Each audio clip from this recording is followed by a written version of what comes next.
50 miles east of Birmingham, Alabama, stands a behemoth, Talladega Superspeedway, producer of close finishes, wild card races, and unpredictable winners. But there is another wrench in the mix this go-around. Today is chase race number 6.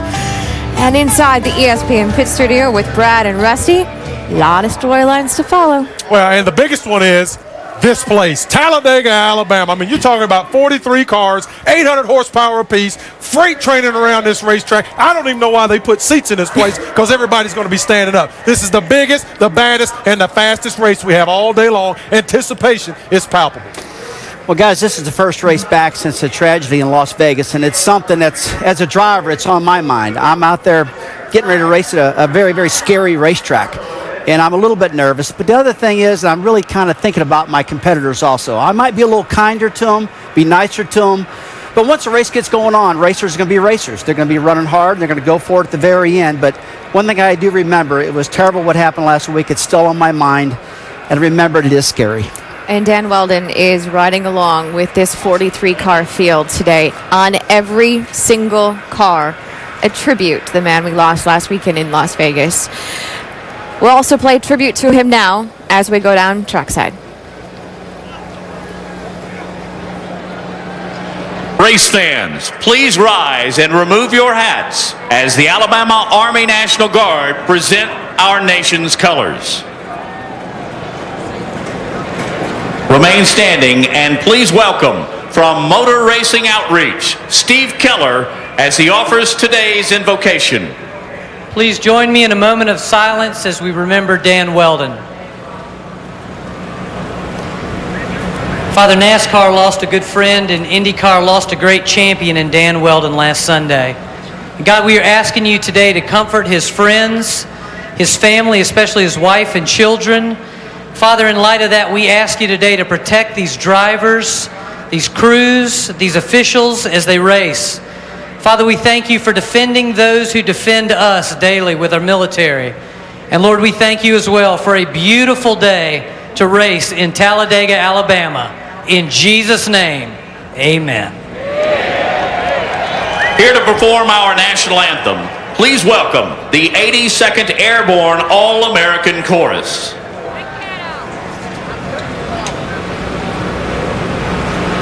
Oh, say, can you see by the dawn's early light what so proudly we hailed at the twilight's last gleaming, whose broad stripes and bright stars through the perilous fight for the ramparts we won. Streaming, and your rocket's red glare, the monsters singing in the air, gave proof through the night that our flag was still there. Oh, say does that star-spangled banner yet wave? For the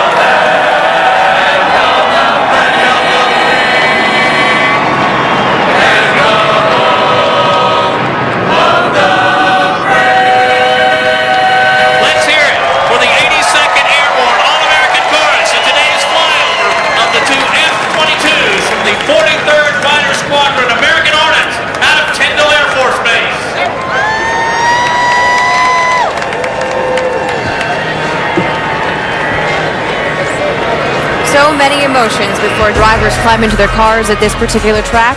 It all gets put aside, though, for 188 laps, 500 miles of focus, and that's what we'll see next.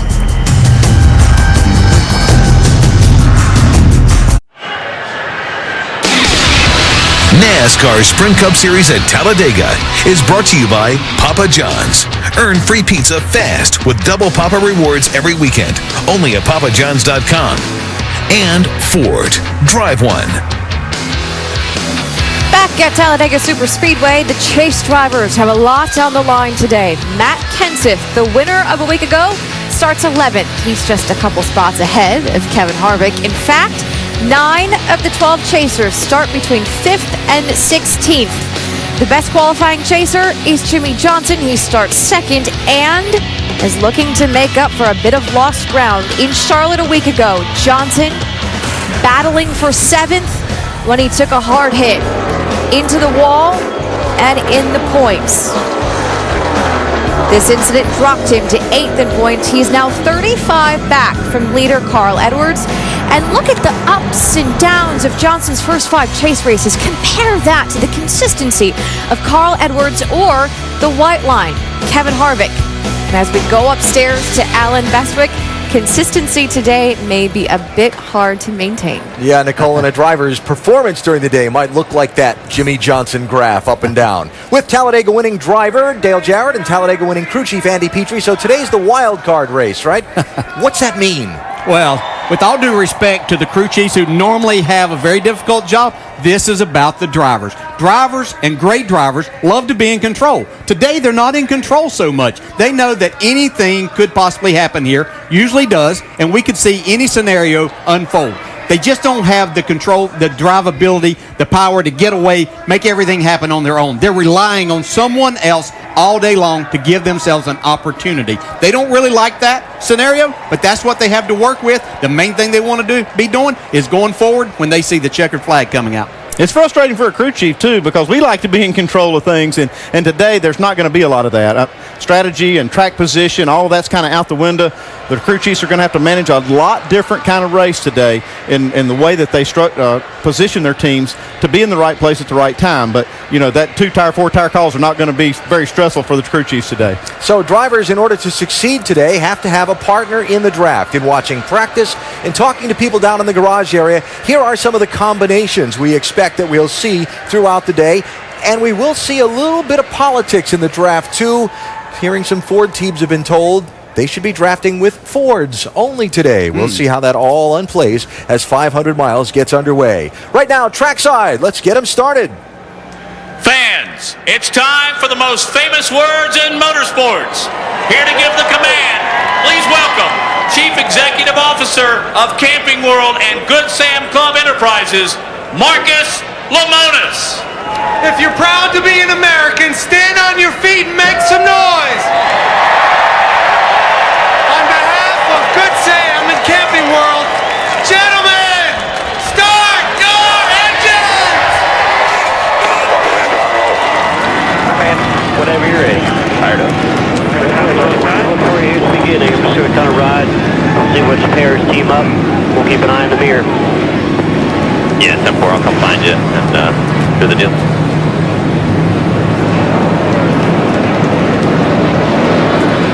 On a beautiful October afternoon in Alabama, we are getting set to go with the 6th race in the chase for the NASCAR Sprint Cup, and our in-race reporter for today is a man who knows what it takes to get it done at this racetrack. 5-time Talladega winner, Dale Earnhardt Jr. Jr. is ready to go racing at the world's fastest speedway, where the fans are always charged up and running full throttle. They are ready to see what kind of fantastic finish today's race might bring. The cheers will certainly be loudest if it's an Earnhardt that's turning into victory lane. We'll talk to Dale Jr. on the pace laps next.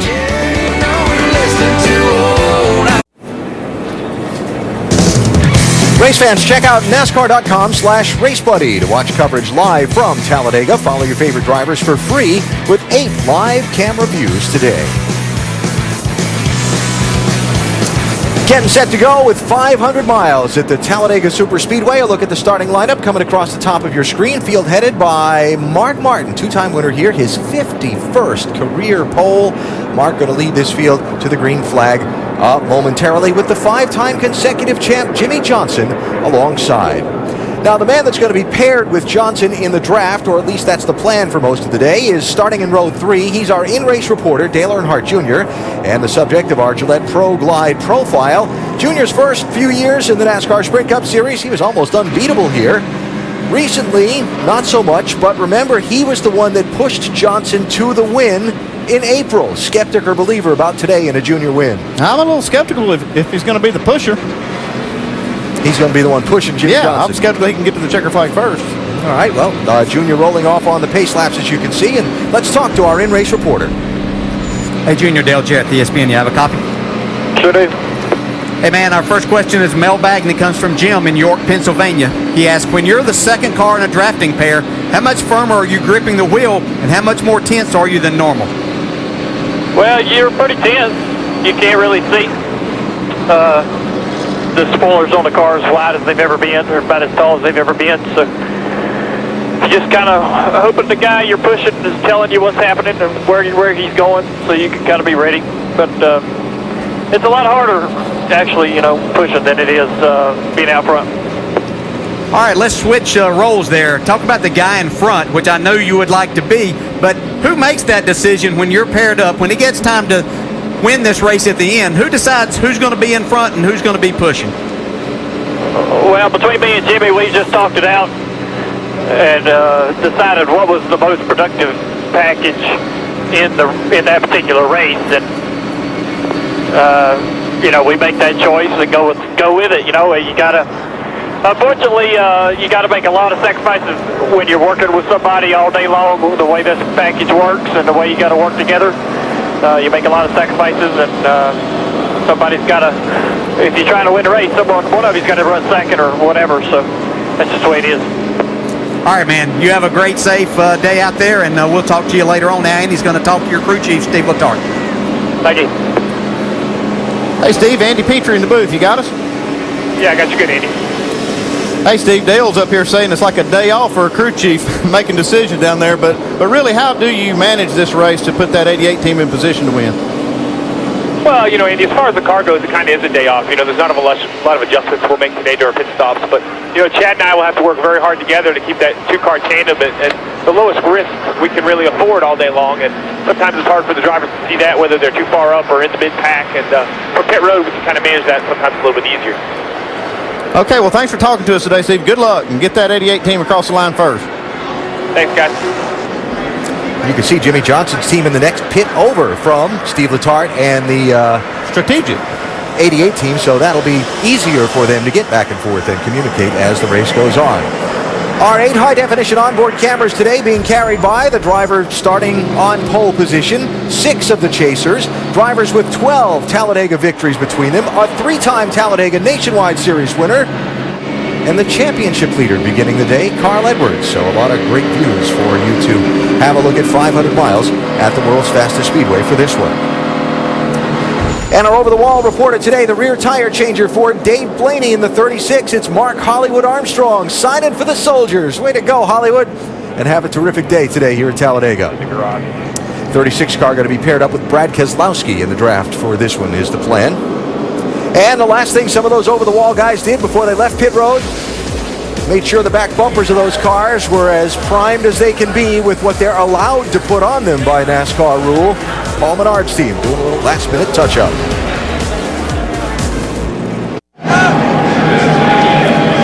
Make sure to stay tuned for our NASCAR nonstop coverage in the second half of today's Talladega race, presented by Gillette.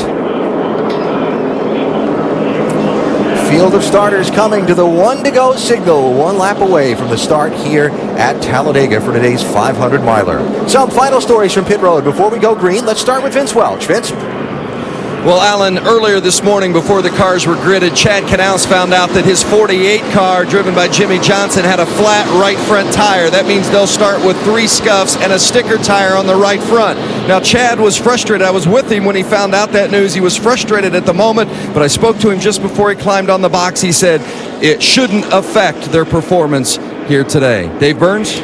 Vince, championship leader Carl Edwards will be counting on his teammate Greg Biffle once again. Biffle pushed him to a 6th-place run here in April. Earlier, the crew chiefs got together. Bob Osborne in black, Matt Pusha in white for Greg Biffle, making sure everything is communicated properly. The drivers will be on a similar channel. The crew chiefs have to time their pit stops perfectly to keep their drivers out front today. Jamie? Well, the plan for Kevin Harvick today is to push Paul Menard all day long. I talked to his crew chief, Gil Martin. He said there's no plan in the beginning of the race as far as those two connecting and going to the front or dropping to the back. But one thing is for sure, they will keep their eyes on Carl Edwards and Matt Kenseth, the guys around them in the points. Dr. Jerry Punch? Well, folks, when the season began, a 20-year-old from Tennessee by the name of Trevor Bayne shocked the motorsports world by winning the Daytona 500. However, as of right now, there are no guaranteed plans for Trevor for next year. Now, this young man has a very fast Ford where he qualified for today, and he knows this is a huge opportunity for him to make a statement right here on NASCAR's biggest stage. Alan? Doc, thanks. Follow all of those stories throughout the day today. Now, just to follow up on a couple of those tandem drafting stories, I'll use Paul Menard in the 27 and Kevin Harvick in the 29 as my example for this. They're not starting next to each other on this start. So something to watch for in these opening laps will be them finding each other. Yeah, and that can be difficult. We'll see some cars trying to pick it up and get up to there, others slowing down, look like they have a problem. So it's quite an orchestration for them to even get together and make all of that work. Yeah, we might see some pairs that'll pair up here in the beginning of the race that won't be what we see most of the day, just because this first lap is kind of risky to try to make those moves and get with your partners, your prearranged partner. So, Talladega Superspeedway and the wild card race in the chase, where things are more out of a driver and crew chief's control than normal. Driver's going to be running in the tandem draft all day. Time your run to the front at the end. Avoid trouble for most of the middle. How will it all turn out? Who knows? That's why it's the wild card. Pace car is off. Start-finish line past the center of the tri-oval. That's where the checkered flag will wave after 500 miles. Race number 6 in the chase for the Sprint Cup at Talladega is underway.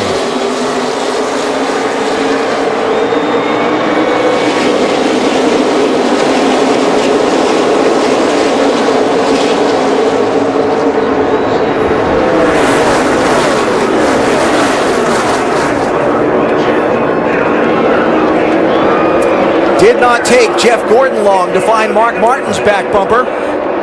It's almost like he rooted that 33 car Boyer out of the way so he could get with his partner, but here comes Boyer up on the outside. Yeah, you can see Boyer stayed in the throttle, and Mark Martin slowing up to get with Gordon there, slowed him down, but that's not going to take long to remedy that situation.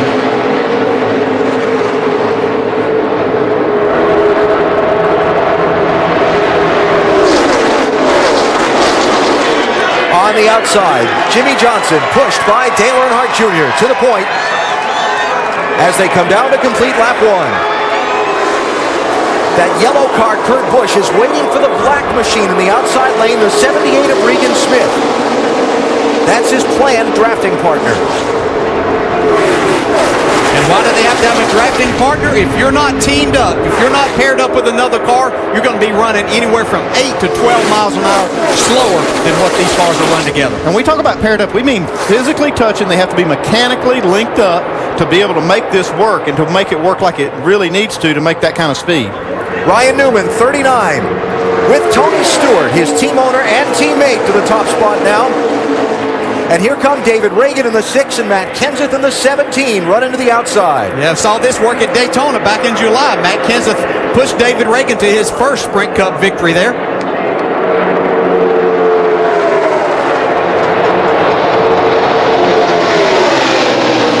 Reagan leads that lap. In the last 3 races at Talladega, 88, 87, and 88 official lead changes at the start-finish line in a 188-lap race each time. Yeah, no reason to think that there's going to be anything different today. I think they know more about this type drafting that is going to make it even more exciting throughout the day.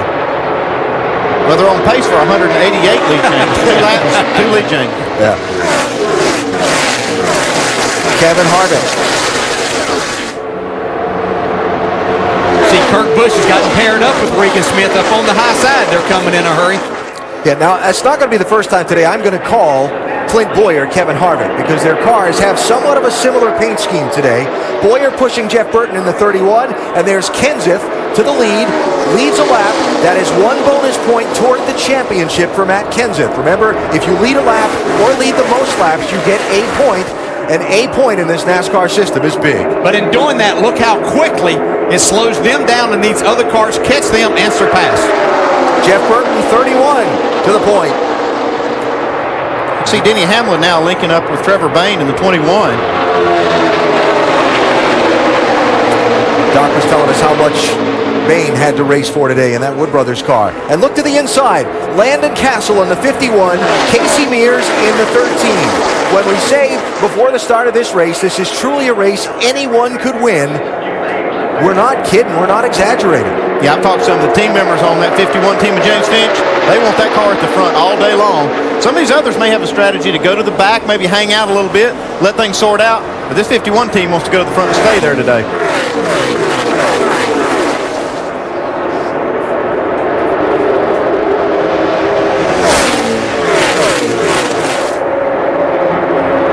Jamie McMurray, orange and black car coming on the outside now. Andy, you just talked about guys dropping to the back. Remember Mark Martin and Jeff Gordon started up front, racing for the lead in the first lap. Here they are now. Yeah, and if you're going to go back and hang out and just like let the race unfold, this is a long 500 miles. It takes a long time to get to 188 laps to end this day. But if you're going to go back there, you don't have to be touching back here. You stay close enough to do what we used to call drafting, and you can keep up. You're not going to lose the pack. But some drivers feel like that's their best opportunity to get to the end of this race, which is what they're after. It looks like this 48 and 88 are working their way to the back. I don't know if it's intentional or not, but that's where they're going. Yeah, now they're coming back to the front. Yeah, I would think in Jimmy Johnson's situation that he needs to try to lead the most laps today. Vince? That's not the plan, though, DJ. In fact, Dale Jr. wanted to run up in the front, but got overruled, so they're going to run toward the back a little bit more today. In fact, Chad Knaus told me we're going to go wherever it's most calm, front or the back, but limit our risk as much as possible. But they're definitely slipping to the back now on purpose. Interesting difference in strategies. There's Matt Kenseth, one of the contenders for the championship, racing up front. Johnson and some of the other guys contending for the championship going to the back. I'll tell you, there's risk in both of these strategies. Whether you're leading the race, I mean, you could get together right at the very front and get in a wreck, but if you're in the back, if there's a wreck, it's usually going to be in front of you. The only option you got, though, is to be slower and kind of go by it, not at a high speed. Yeah, there we see the 42 and the 1, Montoya and Jamie McMurray making their way towards the front. They haven't had a whole lot to hang their hat on this year. They'd really like to make some noise here today. Absolutely. And as far as that debate about going to the back, being up front, you know, when we were running the big packs, I could see an advantage at times and would do it myself when I was still racing to go back and hang out, let the race come towards the end to make a move. This type of racing here, I think you're better off up front, especially in a situation, if something does happen, that second driver can't see anything. It's hard for him to stop. He may push you right in the middle of something that you didn't want to be a part of. That is the race for the lead. Dozen cars, all bunched tightly together. Jamie McMurray in the 1, out front for the moment, but already in 7 laps, we have had 5 different drivers lead and 7 lead changes. Still on track for 188 lead changes. Matt Kenseth and David Reagan, that was close in turn 4. Early in the going today at Talladega Superspeedway in race 6 of the chase.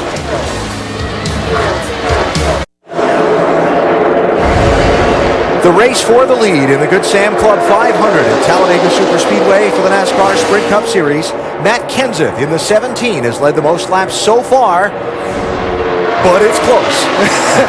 It's really close. Join Goodyear in saluting America's armed forces and give back by helping support our troops. Visit Goodyear.com/supportourtroops to learn more.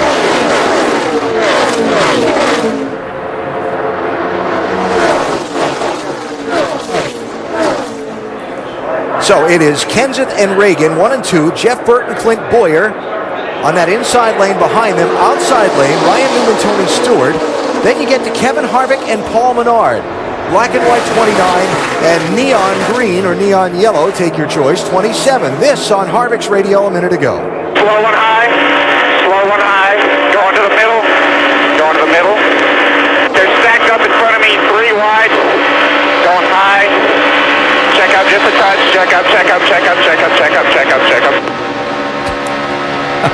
A sample of the radio communication that happens at Talladega and Daytona now in this tandem racing that just doesn't happen anyplace else. It sounded to me like Paul Menard got a new spotter. Just had to be driving that 29 car. I used to think it was a challenge enough just to drive your car. I used to talk to myself a lot, but not having to to talk to the driver behind me pushing me there. So this is quite interesting and different racing, but it will take place all day long. Great job by Kevin Harvick there. Moving into third and fourth spots, those two white cars, 38, 34, Travis Kvapil and David Gilliland, respectively. When we see some of these drivers in cars, the tandems try to get four to work. I've heard drivers talk that they think that they might can get the right four cars to work and become faster. I did. I talked to Steve Letarte in the garage this morning, and he said that they had experimented with that a little bit in practice with their four cars, and they're really close to making it work. He said they can't quite make it work. They can take the two pairs and put them very, very close together and get a lot of advantage out of it, but they haven't been able to really link up all four cars. Dave? Looking at the 39 and the 14 for Stewart Haas Racing, there was some question as to whether they could run up front here together. Tony prefers to spend most of the early parts of these races at the rear of the field. Ryan, on the other hand, likes to go to the front and stay out there. They're working together now, but we'll see how long this will last. Other partners for the 14 were going to possibly include the 51 of Landon Castle or the 47 of Bobby Labonte, but who would you trust more than your teammate? Check this out. Now, just a second ago, Matt Kenseth in that 17 was leading, but a lap ago you saw he and David Ragan in that 6 just get separated by a couple of feet for a couple of seconds, and that was enough to knock them back into this pack. That's all it takes. It's about somewhere 2 to 3 feet of separation, and you lose about 8 miles per hour of your speed. So once that happens, then you can see how far back you fall. Then you have to fight your way back. You know, one of the things that NASCAR was trying to achieve with this pressure relief valve on the cooling system was to make the drivers have to switch positions more often and maybe change the dynamic of this two-car draft. One thing I've seen about these drivers, they've figured out how to do this, how to push and not have to switch. You see the offset right there with Paul Menard behind Kevin Harvick. They've been able to work that offset where they can run many, many laps without having to switch positions. And so I don't see that happening as much as what we thought we would. Let's mention the 4 and 83, Casey Kane, Brian Vickers, the Red Bull Racing cars driving up into the picture at the front.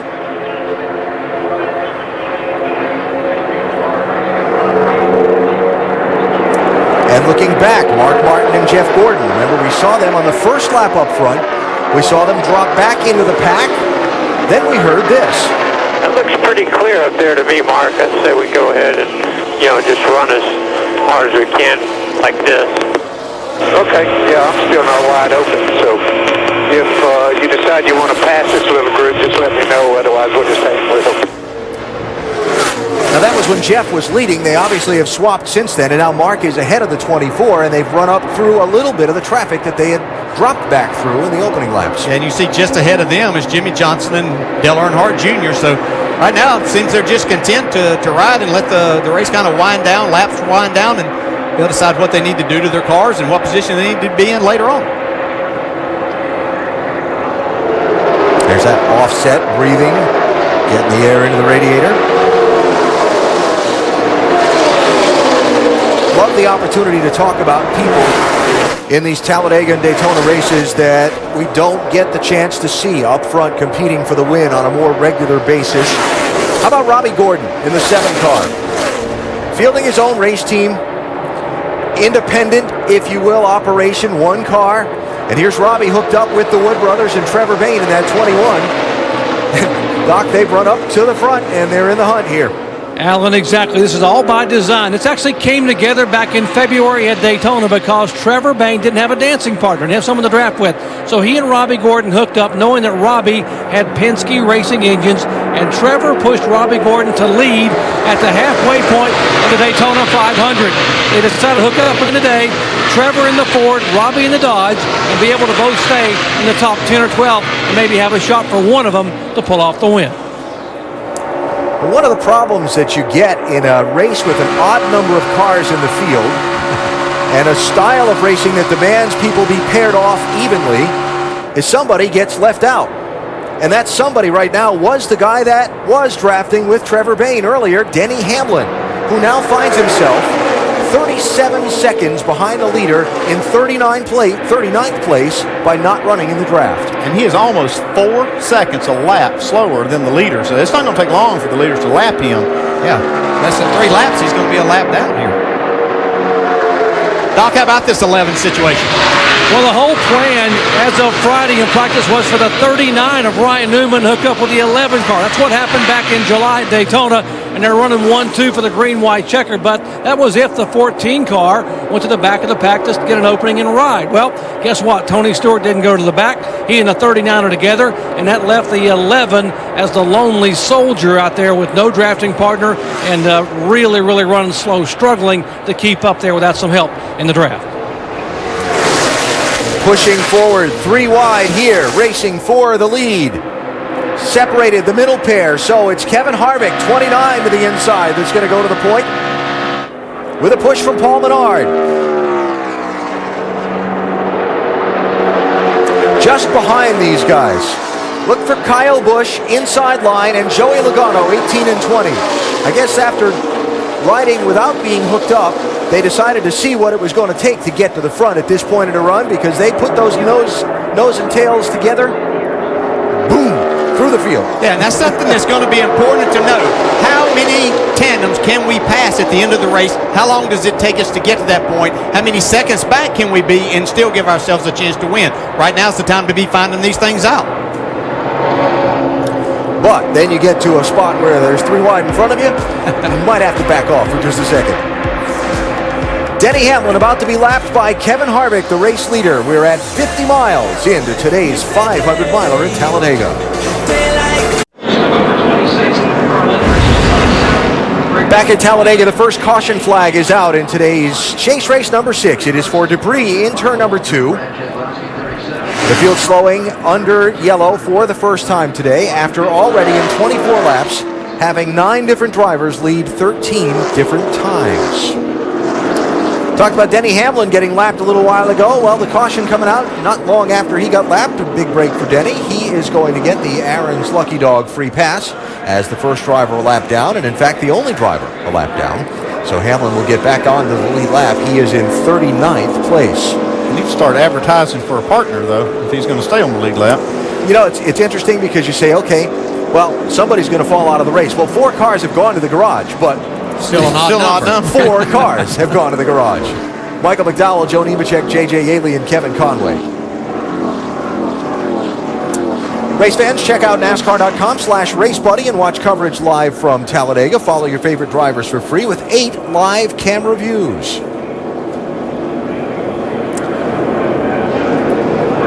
That pace car just straddled there in turn 2. Looks like possibly the cause of the debris caution.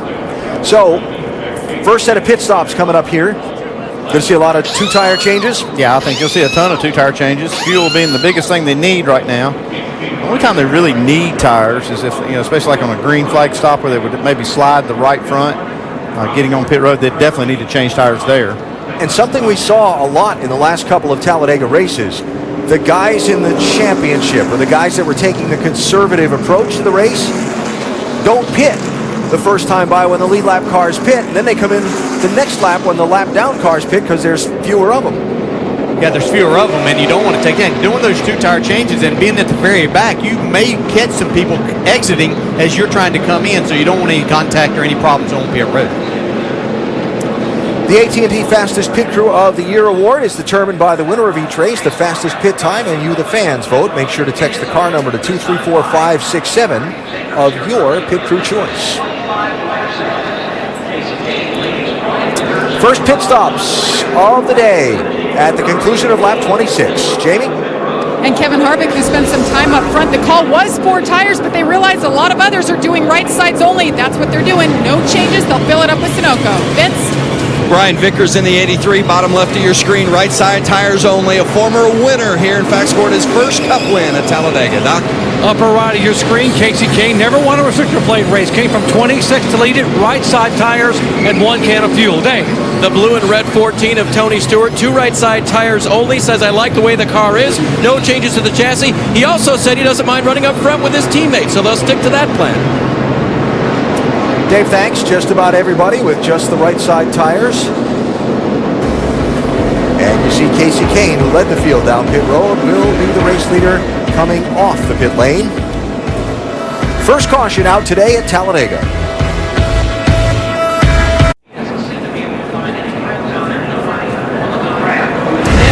What a beautiful October day here in Talladega, Alabama for race 6 in the chase for the NASCAR Sprint Cup. We wrap up the first caution in less than half a lap. Tomorrow night, Ray Lewis, Ed Reed, and a stifling Ravens team looks to put the clamps on Maurice Jones-Drew and rookie quarterback Blaine Gabbert as the Ravens head to Jacksonville.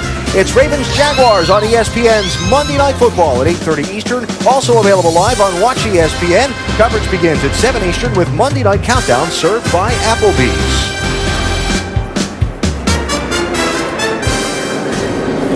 So, first round of pit stops, as we discussed before they came to pit road. Mark Martin and Jeff Gordon stayed out for a lap, then came in and pitted the next lap. They're way at the back of the field. And at the front of the field, it is Casey Kane, inside lane, Kevin Harvick, outside lane, and that dance to find your drafting partner is going to begin again here. Yeah, for the 4 up front, though, they're matched right up, so things kind of worked out well for them. Our green flag restart presented by American Ethanol. Here we go.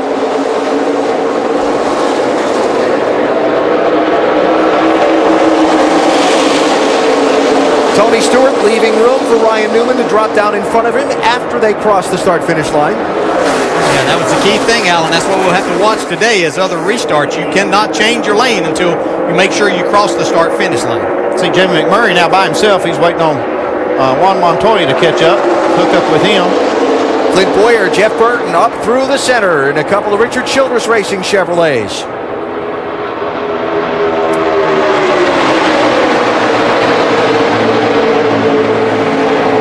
Right there, Kurt Busch at this moment. The Lone Ranger. No drafting partner.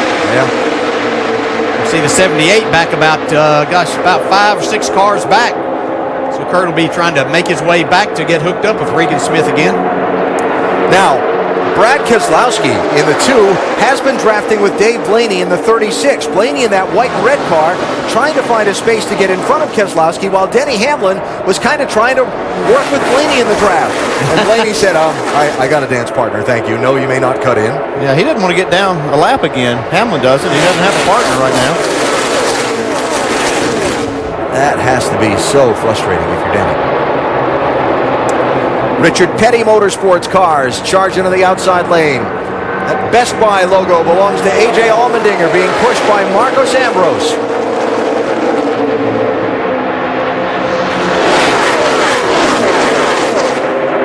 Comes Boyer getting a big push from his teammate, Jeff Burton. Make their way to the front.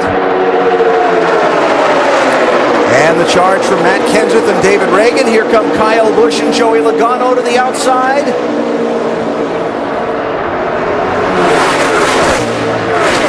(18 and 20) announcing their presence at the front of the field. And I think the thing that's going to keep this crowded, or one of the things going to keep it crowded up front with the new rules is now you see Logano and Kyle Busch go by on the outside trying to go to the lead, but they're breathing the cars more on each lap.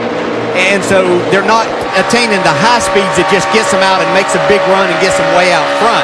So it's keeping everything bunched up a lot more by them trying to keep that second car cooler for longer. At this point of the race, that's what you're going to see really all the way up until the last probably 5 laps. And you might see them stick together really tight, run those really fast laps, and sacrifice the engine the last few laps of the race.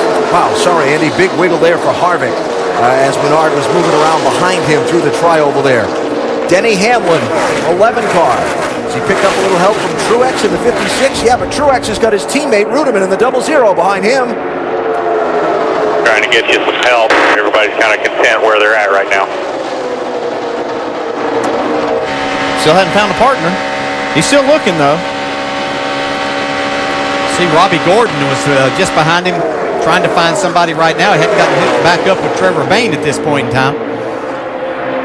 Up front, 33 Boyer, pushed by 31 Burton. Here come Kyle Busch in the 18 and Joey Logano in the 20.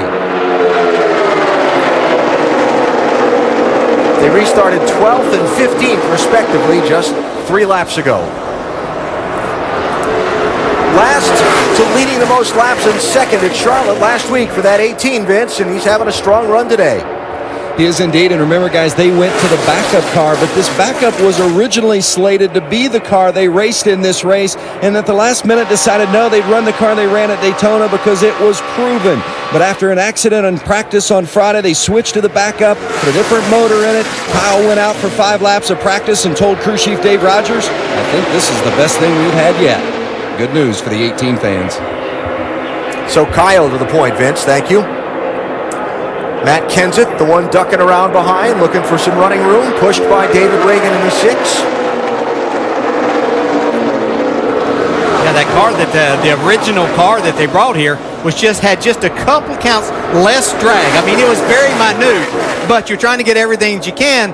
But Andy, that wind tone doesn't always translate to what happens on the racetrack. No, it doesn't. So you can do everything you can to figure out which car you have is the best. But really, this is the best way to prove it on the racetrack, like they are right now. On board Tony Stewart. Yeah, this really wasn't the plan. It was reported a little earlier. This wasn't. Tony was going to hang out in the back with someone that wanted to hang out back there. He was having a hard time finding that person that wanted to hang out in the back. Ryan Newman and Denny Hamlin had run in practice, and were planning on working together. So that's what has kind of left Denny Hamlin without a dancing partner right now. And that's kind of a preview of what the last lap might be like. Trying to see who is going to lead that lap among this whole pile of cars. Kenseth 17, Kyle Busch 18.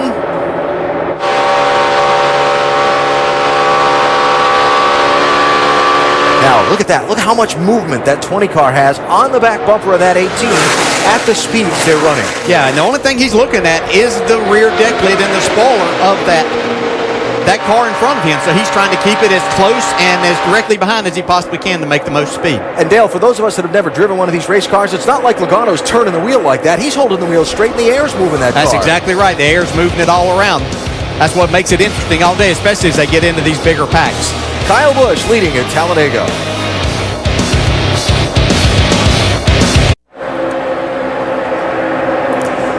Aerial coverage on this beautiful fall day brought to you by Goodyear. Pretty good idea of what's happening down there on the track. We are 38 laps in, and we have seen 22 different lead changes. Your leader right now is Clint Boyer. When we went to break, though, the leader was the 18 car of Kyle Busch, and I want you to look at how quickly this can change. If we go on board with you guys here, it's like a freight train. It is like a freight train, and they can move all around this racetrack, but a lot of the moving they're doing is trying to figure out where they need to be on the track and whose car is faster being in the front. You see Kyle Busch with Joey Logano changing all over the place. Look at Joey's nose right now going left and right. They're trying to figure out what they can do, but I think the first half of the race, Brad, what they're doing is learning what they can do for the end of the race. What was interesting with that camera view there, you saw all the cars just go by him. Yeah, no, that's right. But I think what you're doing, just like Rusty's saying, it's all about setting up that last third of the race. These guys are trying to figure out where their cars are good on the racetrack, where they're fast at. It's all a cat and mouse game right now. Just figuring out how to get to that last third of this race. You know, we talked in Countdown with the sports science piece about just the importance of the draft and how it works. But one thing that you pointed out, the cars definitely look different on this track. They're heading almost in a different direction. Yeah, they are. They do look different. A lot of fans might wonder, why does the car look like it's running crooked down the back straightaway and the front straight with the back of the car pointing in towards the infield? Folks, at other racetracks, you see the back of their car kind of pointing out. And when you do that, kind of running crooked, so to speak, that creates more downforce. At this particular track, they want to get rid of that downforce, and that creates more speed. We talked in sports science, we want low drag for speed. If you look at the cars coming at you, you'll see the back of the car facing the infield, trying to get that right rear quarter panel out of the air. That's a real low drag, high speed, but less downforce. Something you would not want to do at a different style racetrack. Clint Boyer, still the leader, but Alan, he looks to be getting some company soon. The whole shuffling around at the front of the pack that we've seen right from the very start of this race, continuing, Nicole, at the head of the point. Now, Tony Stewart, Ryan Newman were running in a tandem draft just a few laps ago when they came to the start-finish line and looked what made what looked to be a planned swap or trying to get Tony Stewart a bonus point for leading the lap. Only problem was get in behind him, Ryan. He didn't lead that lap. Yeah, he missed it by just a little bit. You see right here, they're trying to get back together. You, Ryan. Okay, line up here, guys. And now you're going to see Tony Stewart line up behind Ryan Newman. Just like inside of y'all and outside. When they came to the start-finish line. Yeah, and Tony has said that he wants to be doing the pushing more than he wants to get pushed today. So that's why they waited, let this come back, and they'll try this again at another time. How about it, Dave? Well, it depends on who you're working with, DJ. There's certain cars that he definitely wants to lead, but with his teammate in front, he is willing to do that. And it's interesting to think about. They are, it's not too bad to finish 1 point behind your teammate, but if it's at the start-finish line, the first ones to cross, they definitely want to get Tony that win, I would think, because that'll be 3 extra bonus points. So we'll see how these guys continue to play this game today. All right, Dave, thanks. So Tony and Ryan, who had fallen back to 15th and 16th, now making another run to the outside and heading toward the front. We take an inside look at what's happening in the NASCAR Sprint Cup Series, brought to you by Sprint. NASCAR fans voted at sprint.com/speed on the driver they wanted us to go in car with, and Tony Stewart was the top choice. So here's the Evo Cam. We go on board and listen in.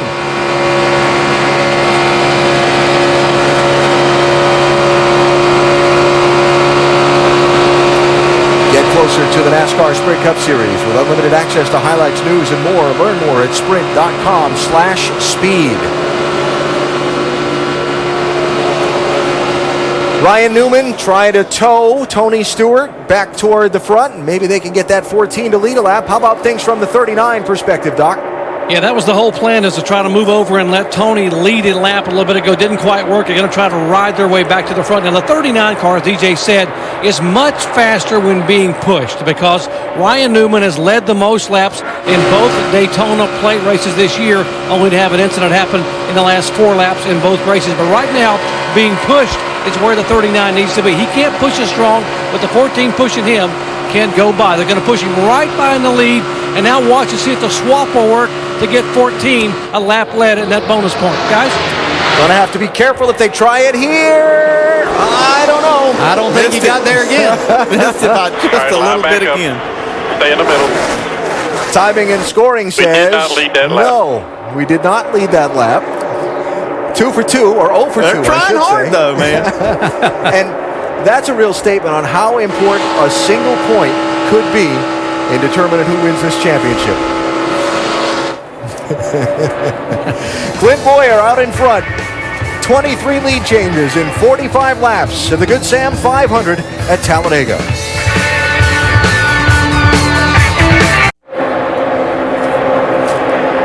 Race for the lead at Talladega Superspeedway. Brian Vickers, 83. Juan Pablo Montoya, 42.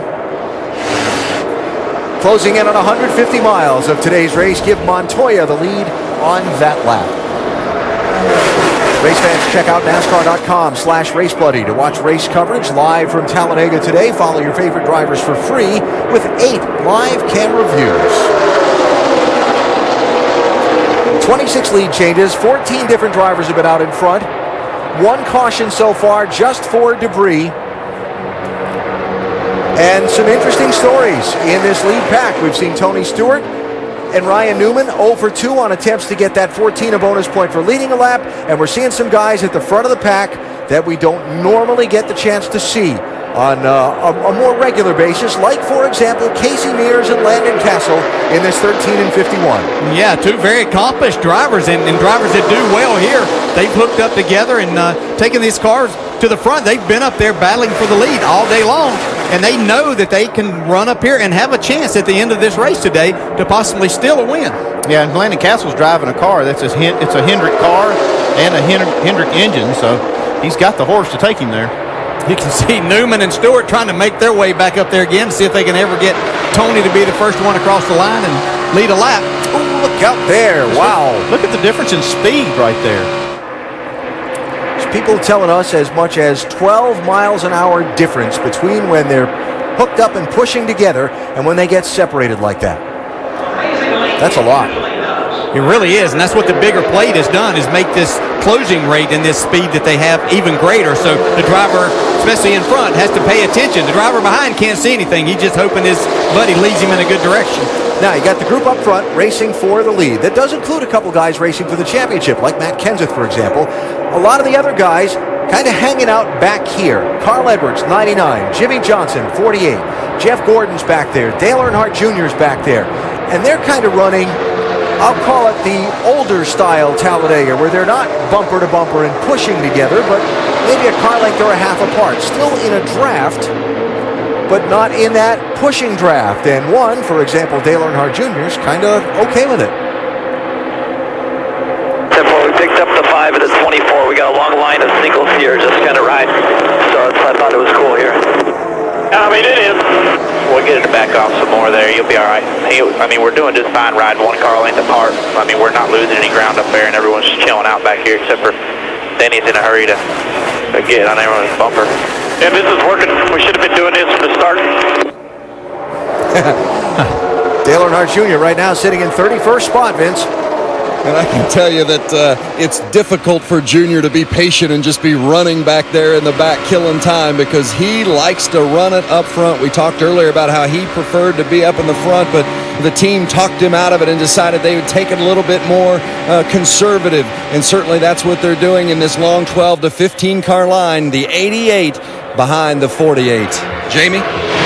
Well, I talked to Kevin Harvick's crew chief this morning, Gil Martin. He said, ideally, we want to run nose to tail, just the two of us. Let's stay out of the pack. Well, you saw this 29-27 tandem up front. Kevin Harvick just said, guys, we're moving backwards. This is crazy. They dropped back out of that draft, and you saw them drop back where Jimmy Johnson and the guys are running around. Now, look at the scoring serial there, Jamie, on Kevin Harvick, right? Running 25th now. He was in first earlier. He's run as low as, what did that say, 32nd? And that's what the day's going to be like for a lot of these guys in this Talladega drafting. Up, down, and all over the place during the day. But not to borrow your phrase there, partner, but you want to be moving forward at the finish. That's right, yeah. Just going by cars at the end. You might not get all the way to the front, but you want to be going forward. Now, going forward at the moment, after going backwards a while ago, Trevor Bayne. Remember when Denny Hamlin got in there and was drafting with Robbie Gordon? Well, Robbie broke that off. I sound like I'm talking about a high school dating thing or something, but Robbie broke that off and went back to pick up Trevor Bayne in 39th place. And they've charged their way now from some 12 seconds back to where they're up and closing in on the front runners. And looking at the scoring monitor, they've been running laps close to 200 miles an hour, average speed, while they're catching this group. That's why they have so much momentum. Look at them go on the high side. And this has been the way they've hooked up the whole time. Trevor Bayne was without a partner. He had lost the draft. Robbie Gordon went back. They got together, and now they've making their way towards the front. And by the way, that was 5 laps ago. They were 38th and 39th. So it's amazing. And Trevor has shown us through the Daytona 500 how good he is at being that guy second in the two-car draft, breathing the car like that, and not getting that car in front that he's helping unstable. Yeah, those were the key things that you said there, Alan. He's able to keep his car cool enough, but for them to make a ton of speed for a lot of laps and not put the guy in front. Whoever that may be, in this case, it's Robbie Gordon, doing a great job of pushing him there, Doc. Indeed he is, and you got to love Trevor Bayne. This morning in the garage area, the veteran Wood brothers were trying to remind Trevor about drafting, and they said basically, Trevor, listen up now. If you lose your drafting partner here, it's like going to the prom without a date. And Trevor looked at him and said, you know what? I never went to the prom. I was racing the whole time I was in high school, so I don't know what that means. And they said, never mind, just race. Very nice. I can relate to that. So, Bayne pushing Robbie Gordon now up into the 6th position, moving further toward the front. Remember, they were 38th and 39th a little while ago. Juan Pablo Montoya, Jamie McMurray, they are 1st and 2nd. Kenseth and Reagan, 3rd and 4th. 56 laps, 150 miles in the books at Talladega. Riding with Kyle Busch at Talladega Superspeedway. Later on tonight, the post-race wrap-up of This event on NASCAR Now, 11 Eastern Time, our Monday Roundtable with DJ Andy and Ricky Craven, 2:30 Eastern, Monday afternoon.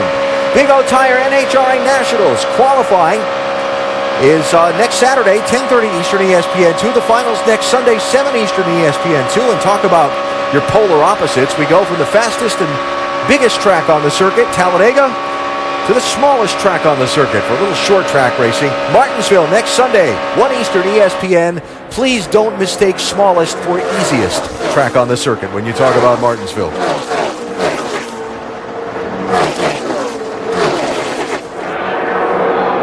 So, coming up on a set of green flag pit stops as Jeff Burton goes for the lead in that 31 car. Pushed by Clint Boyer. Montoya and McMurray, 42-1 on the inside lane. And don't look now. Here come Robbie Gordon and Trevor Bayne, 7-21. Looking for some running room. Now, the one thing we're not seeing as these drivers try to pull up and take the lead, not a lot of side tracking.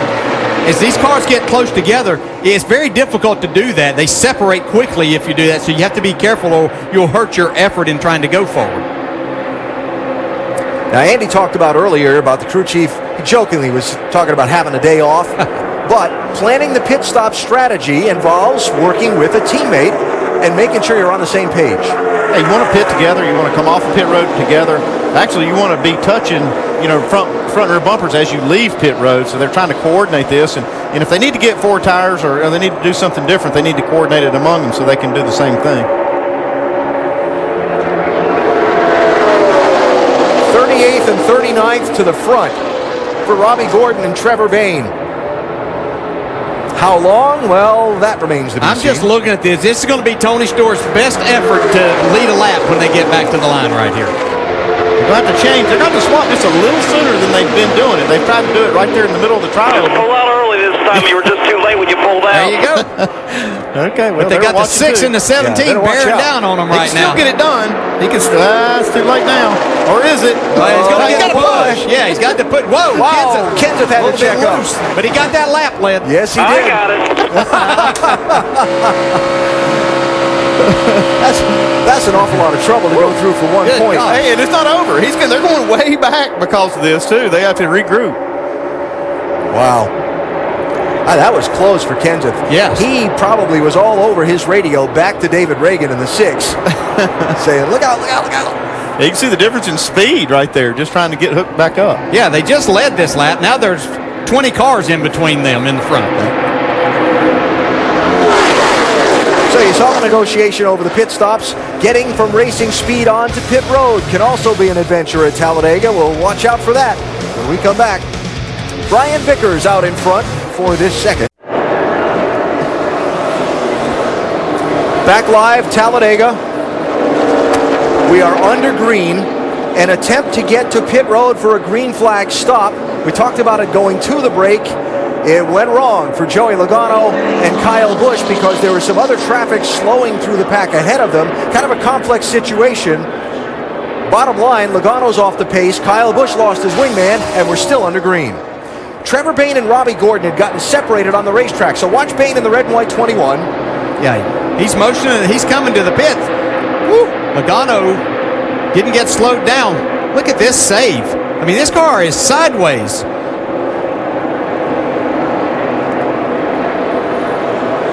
So from that point, he didn't go to pit road. Kyle Busch went all the way down pit road without stopping. Now the tire comes apart. Caution will come out now.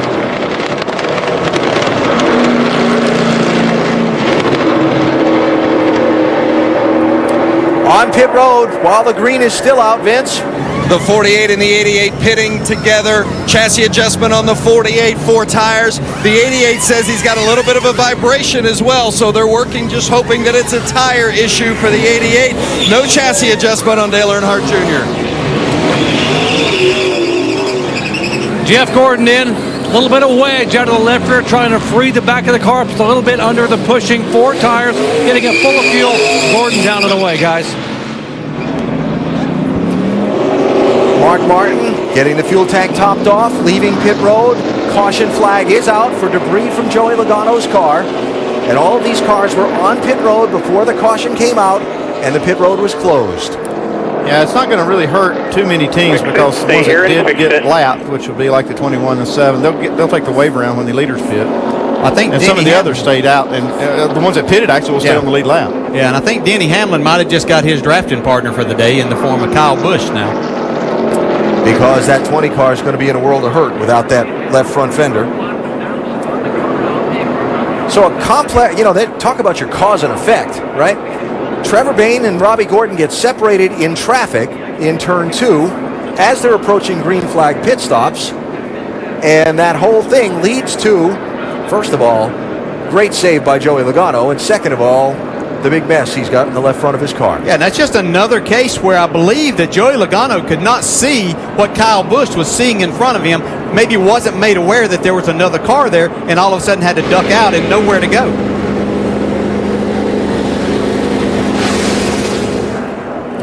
Red and white car, Trevor Bayne slowing. Trevor Bayne's coming to pit road. That was a great save by Joey Logano. It's a shame it blew one of the tires out while he was making this save, because that's what tore his car up. He's got to save his car. If we have a chance of this, he can go a lap down. We got to save a car. He could be 5 laps down and be pushing us to the win. So if they can save that car, they're going to be all right. Yeah, what he was saying there is to just slow down enough that it doesn't tear the car up, trying to get it to pit road. Don't try to go too fast, because we don't care. I mean, as a team, we don't care if he's a lap down as long as the car is healthy to push the 18, because they were really doing well working together. Well, they've still got a third Joe Gibbs Racing car out there. Remember, Denny Hamlin's kind of been the Lone Ranger, too, so. You'd have to think that would be the pairing now that they would look to make happen. You would think. Guys that had not pitted before the caution. Coming in now, Jamie. Matt Kenseth got loose earlier, but he was cool, calm, and collected on the radio. Said he needs a little bit of overall grip. 4 tires, air pressure adjustment for the 17. Vince? The 42 of 1, Pablo Montoya, bottom left, started 15th, came in first. He and teammate Jamie McMurray have been very solid. No changes to the 42, just tires, 4 of them. Doc? Casey Mears, 4 tires, fuel. They're going to put tape on the grill. They're going to make sure it's a little different pushing out mechanism here, but more tape on the front of the 13 car. Dave. Brad Keselowski gives up 10th place for the blue number 2. 4 tires, no changes, full of fuel. They will get it full of Sunoco fuel. And some problems, guys, now getting the car out of pit road. Yeah, no urgency there. But again, the way the draft is working at Talladega, whereas that would have been a big deal a week ago at Charlotte, not that big a deal in this race. Second caution out here in Talladega after debris from Joey Logano's car. Talladega Super Speedway, the biggest track in NASCAR, today hosting race 6 in the chase for the Sprint Cup. Spotters really busy trying to help their drivers work this tandem draft that's become the way of racing on this giant track. Caution out, first incident of the day after that close call for Joey Logano resulted in the left front tire going down and the shedding of the left front fender on that Home Depot machine. We are just past 150, actually closing in almost on 200 miles now in today's race, halfway in a little bit. Kyle Busch will have to start at the back end of this field. Remember when Logano spun, Kyle took to the pit lane and did not reduce his speed as he was going down the pit lane, and so he'll be put to the end of the line for this restart. Look at this. And he's doing this to avoid the accident, and that's what we're penalizing right here. if he slows down to what's called a reasonable speed. He assumed right there that the caution was coming out. All right, he's rolling along. He's at the tri-oval. Now, no caution. You look at that and you say, okay, Kyle slowed down some and maintained a speed, but he didn't continue to reduce his speed as he went down the pit lane. Yeah, and the caution wasn't out. They were still under green flag conditions, so he has to be at pit road speed there going down. He's not allowed anything until the caution comes out. You have to continue to reduce your speed toward the pit road speed limit if you take to the pit lane like that to avoid an accident. And Kyle didn't continue to reduce his speed, so that's what's going to put the 18 at the back of the pack for this restart. Caution in the middle of green flag pit stops, shuffling the running order just a bit. Casey Kane is going to get the Aaron's Lucky Dog free pass, the first driver a lap down. We'll get back on the lead lap now. And following that, 3 cars will take a waiver out. Brian Vickers, Robbie Gordon, and Trevor Bayne. Puts them back on the lead lap, and of course they're good on fuel because they were on the pit lane. just before the caution came out. A.J. Allmendinger, 43. Marcos Ambrose, 9. And look who's in the second row. Earnhardt Jr. and Jimmy Johnson. They've been riding around at the back for most of this race.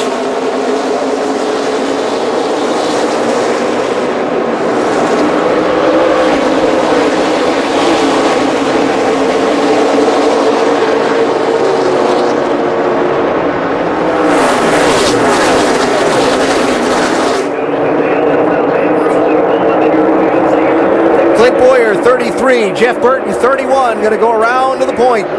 And here comes Jamie McMurray in the 1. And Montoya in the 42. Yeah, just for future and late race restarts or something, this 31 and 33 have really been on it on these restarts. So we'll have to see how that may play into a green-white checker or something like that. I'll be curious to see how long Junior and Jimmy stay up the front. They have ridden around in the back for a lot of this race. Well, until about 7 or 8 more of these tandems get up there, and then I think they're going to see enough of that and move on to Jimmy's already led a lap, so he doesn't need to get up there and lead anymore. Outside, Dale Jr. McMurray in the middle. Boyer down low. McMurray led that lap, by the way. Sorry. Yeah, and I think they're pretty secure in who they're racing around and with here right now. This will give them an idea of what they can expect in the latter stages of the race. Exactly what can they do, what position can they be in, and take the lead. I can assure you of this. If that 88 goes to the lead, you will be able to hear the crowd over the race cars. I talked to Steve Letarte early today. He said that the 88 team was planning on pushing the 48 car all day long. We're seeing the opposite right now. If this turns out to work really good, this pairing the way they are, this might be good news for Junior fans that he might be able to get to the checker flag first.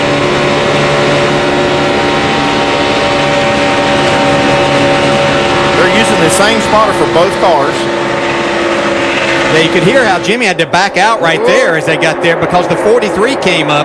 And when you're running in these tandems, you just can't get as close as what you could when we ran into packs and you had the drafting and especially the side drafting there. So you can see the speed that they would lose then. It looked like Junior had to get out of the throttle just a little bit coming off turn 2. You still had Jimmy up against him, pushing him, so they did slow down a whole lot. Interesting how after the caution, a lot of the running order of the tandems that we've seen for a lot of the first part of the race have changed around. We talked about now 48 pushing 88. Now here's Matt Kenseth, 17, pushing David Reagan in the 6. And it was McMurray in that 1 pushing Montoya for quite a bit of the race. Now that's reversed. What's it mean? I don't know. Well, as Andy was saying, they might find something here that, hey, we are faster as a twosome with this car in front instead of what we thought and what we planned before the day. And if that's the case, we need to know that now. It looks like this pairing with the 48 car pushing Junior is working. I mean, we got 2 groups in front of us. We're coming up all pretty good. That's Junior talking on his radio, talking to Jimmy.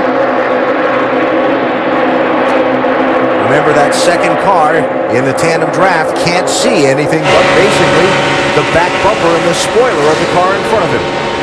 This camera's on the roof of the 48 car, so it's not an accurate picture of what the driver sees.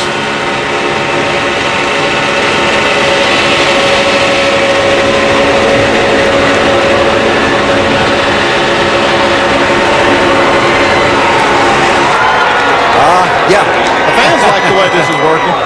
Yeah, they like that tandem that way a lot better, don't they? You're both clear. You're both It clear. looks like it's working better. Both clear. No run. So, you know, it might not have anything to do with the cars. It might just be the way the drivers go about being in front, keeping that rear car attached, and the driver in the back keeping his car attached to that bumper on the front. So it just might be the styles of the driver more than it is the cars, Vince. Well, and I can tell you, DJ, I know that Dale Earnhardt Jr. is happier out front. We've talked about it. He likes being out front. It's been hard for him to be patient today back towards the back. And maybe the best news of all, that vibration that Jr. was feeling in the second half of that last fuel run, he's not feeling it anymore. Steve Letarte did tell him the tires look just fine. This is the first time Dale Jr.'s led in the chase so far. Well, we certainly expect him to do that when we come here, you know, to be a part of it and be a factor.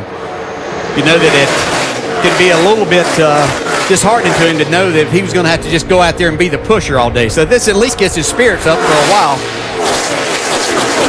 This is the gap back to the second group of cars, if you will.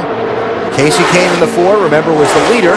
Ducked down pit road for the green flag stop. Got trapped by the caution. Got the free pass. Is on the lead lap. Up front, Jamie McMurray in the 1 car, looking for that lead. I want to mention Joey Logano is on the track after repairs.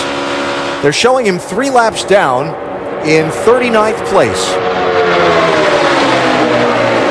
This is good practice to see. I mean, just if Jimmy Johnson and Dale Jr. can hold off the charge from a couple of different tandems, you know, for later in the race, can they hold the lead?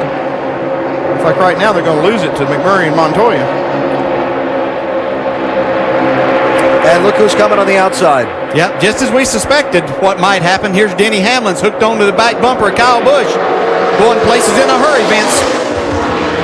Well, and that's certainly been looking for a partner, Denny Hamlin, and he found one with Kyle Busch.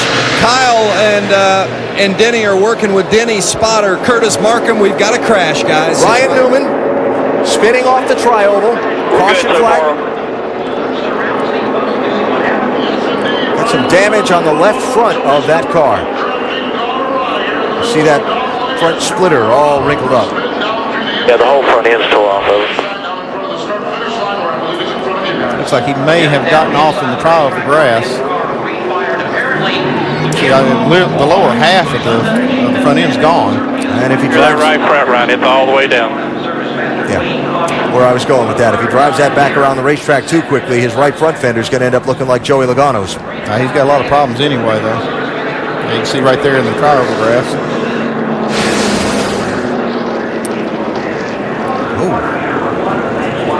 That's just the air literally sucking that car around as he got up beside of David Rudeman when you're that close. Hard to tell from that angle if that 00 was coming down at all. Well, it just wasn't enough room there. And when you get this close to these cars,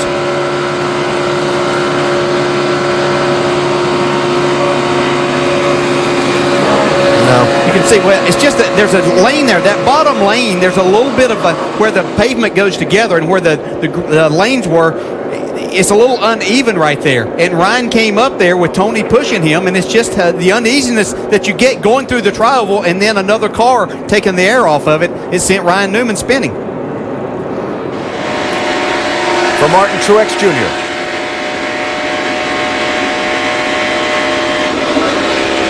You can see Tony Stewart was already to the right side. Stay up. Caution will have to come out. You're of good. Ryan Newman's rear bumper. And when Ryan came up that little bit and then the air being taken off by the 00, that just took all the rear downforce that he had away and sent Ryan Newman spinning through the tri-oval. And that offset that they had on the rear bumper is actually a force vector that's turning the car to the left.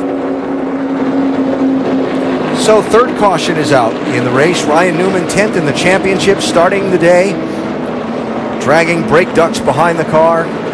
As bad as this is for Ryan Newman, which is obvious, it's really bad for Tony too, because they had a good partnership going here with teammates pushing each other, and now Tony's looking for a new partner. So the pit road is going to be open here, and would expect to see everybody at least top off the fuel. Jamie, what are they going to do in front of you? Well, the 31-33 were going back and forth. They decided not to come in. Actually, Cliff Boyer thought that he ran over some debris, so last minute they said, okay, let's pit. Let's check it out, make sure everything is good. The 31, Jeff Burton, his teammate, down below. They're going to change tires, top it up. Oh, and Cliff Boyer stalls it on his way out, Vince. 4 tires and chassis adjustments for both Jimmy Johnson and Dale Earnhardt Jr. Right side of the screen. They like the way their cars are handling for the most part, but they tweaked them with those chassis adjustments. Jr. got a tear off as well. So a variety of strategies coming to the end of the pit road.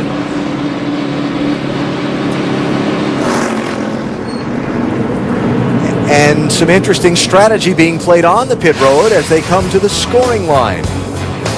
Follow up on that when we come back to the world's fastest speedway. Third caution of the race is out after Ryan Newman got spun.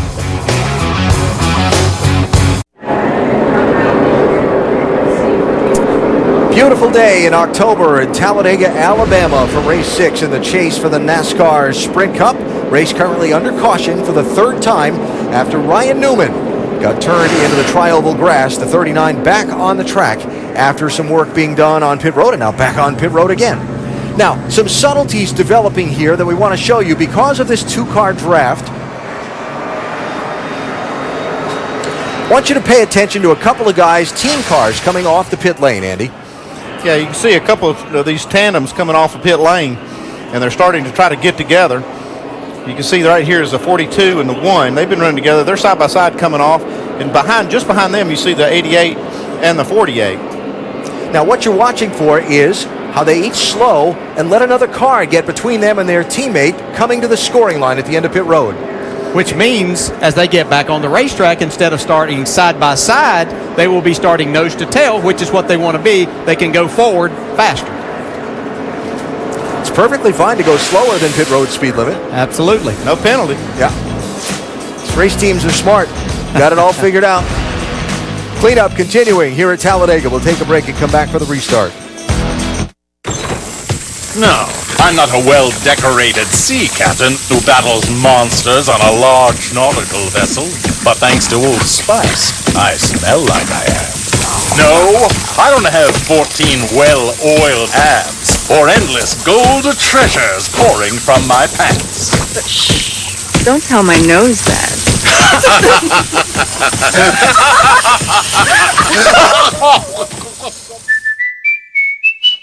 As a fan of the NASCAR Sprint Cup Series, I want to get as close to the action as I can get.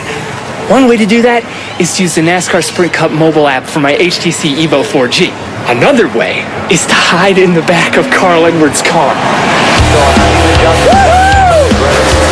Yeah, Carl! Whoa, we're getting ramped! Get unlimited access to the chase for the NASCAR Sprint Cup with highlights, news, and more. Truly unlimited data, only from Sprint. This is not as safe as I initially planned. Life boils down to a series of choices. Before long, the choices you make become you. But which you? Better? Worse? Someone you can't even recognize? All choices lead you somewhere. Bold choices take you where you're supposed to be. Everyone knows that old NASCAR legend about how drivers, go during a race. So naturally, we were curious. Kevin, no bathroom break? Nope, all set. Hey, Kevin. What's going on? Excuse me. I mean, those fire suits are made of high-tech fabric. What are you doing? Nothing. Looking at the rain. Uh-huh. You guys go on, I'll catch up.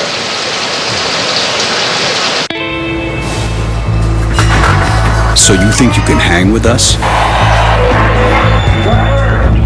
Then you'll have to endure some bumper-to-bumper traffic.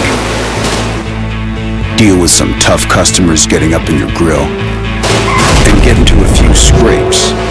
And to those who don't expect us to go all out on every lap, we've got one word for you. Tough. Some interesting turns of event in the middle stages of today's race at Talladega. Kyle Busch, Joey Logano, 18 and 20, drafting together, but this incident involving Logano that damaged the 20 car have left Kyle Busch now working with his teammate Denny Hamlin, not without complications. Tony Stewart and Ryan Newman have been working together all race long, but moments ago, Newman getting turned into the tri-oval grass, damaging the front end of that 39 car. And now the plan must change for Stewart in the 14, or must it? Because Newman's team continues to repair that car in repeated pit stops in an attempt to keep him on the track and in this race. Talking about Kyle Busch trying to sort out some things with now being partnered with Denny Hamlin in the draft. Listen to this. Okay, the only thing I can think of right now, bud, is you can go to the 11 channel, which you're already there. Keep your radio 1 on the 18, radio 2 on the 11. You can hear everything the 11 is saying, but Denny cannot hear you. Well, if you want, just flip to channel 2 and talk to Denny. I will stay on their radio, so I will hear everything you're saying. All right? And to better that, let's have Eddie spot, so then if Eddie spots, I can talk to Denny. Like, Denny's radio will be silent, so I can talk to him, but he won't be able to hear a spotter, so that doesn't work. Damn it! How about that? It just shows how complicated this communication process is to maintain these pairings. And the green back in the air. David Gilliland in the 34 alongside Jeff Burton in the 31 at the front of the pack.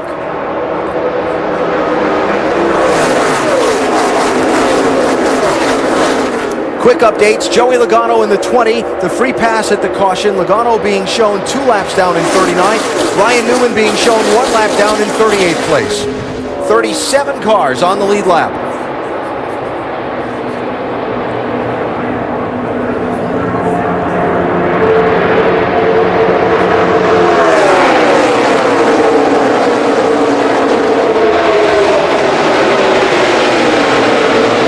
Partners trying to find a way. That 78 car's hunting that yellow 22 in front of him. Regan Smith, Kurt Busch been working together. Yeah, it seems like it takes them a lap or so to find each other on all of these restarts. Once they do it, very good pairing. Up front, McMurray to the lead in the 1. Former Daytona 500 winner. Fair to say one of the guys that really knows how to get it done on these drafting tracks better than most. Yeah, this is one of the strongest pairings I've seen today is these two cars. Yeah, and Burton and Boyer have been there all day, so I think that's someone that you're going to have to deal with when it comes time to win this race also.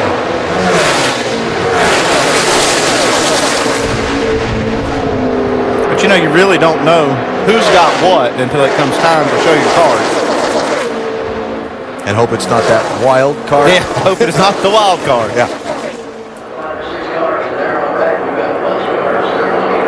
4 cars, slight breakaway. Then another 4, then this.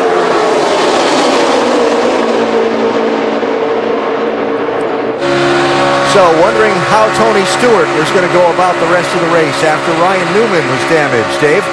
Well, first I checked in with crew chief Darian Grubb, and I said, Darian, who are you going to go with now? And he says, we're working on it. Here's Tony's conversation on the radio. I don't even know what I'm supposed to do right here now. The option I've come up with up here is a 20 car. He said he could push, but his left front fender's about to knock off, and we got right. They're trying that right now. Joey Logano in the orange car right in front.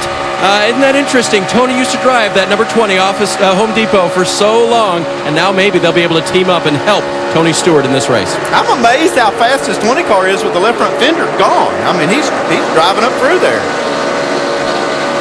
And they're not even nose to tail and really pushing yet. Now, my question to you would be, if the 14 gets in front of that 20 and Logano's pushing him, will that left front fender being compromised create a problem in some way? Well, by being the left front fender, if he can offset, like we've seen most of the cars run today, they're offset to the right. That would kind of shield that left side of the car, and it might work fine. The only problem is I don't know how the integrity of that front bumper, if it's still intact. Looks like it is. Comes Landon Castle and Casey Mears on the inside, making a lot of time.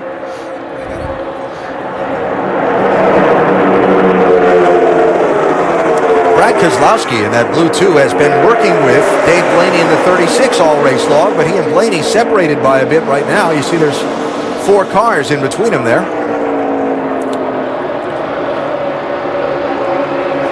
And after their brief push to the front of the pack, there are Junior and Jimmy Johnson back in 22nd and 24th for the moment.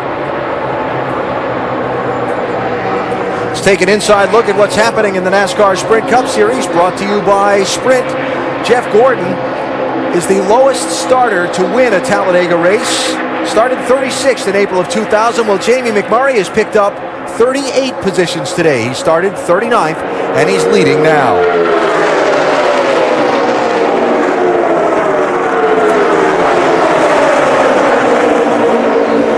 And as far as guys that have been out in front, more than anybody else so far today, Juan Pablo Montoya has paced 16 laps in that 42 car. Yes, 16 out of 90 is the most anybody's led today. And Jeff Gordon, the driver with the most laps led among active drivers here at Talladega. Get closer to the NASCAR Sprint Cup Series with unlimited access to highlights, news, and more. Learn more at sprint.com/speed.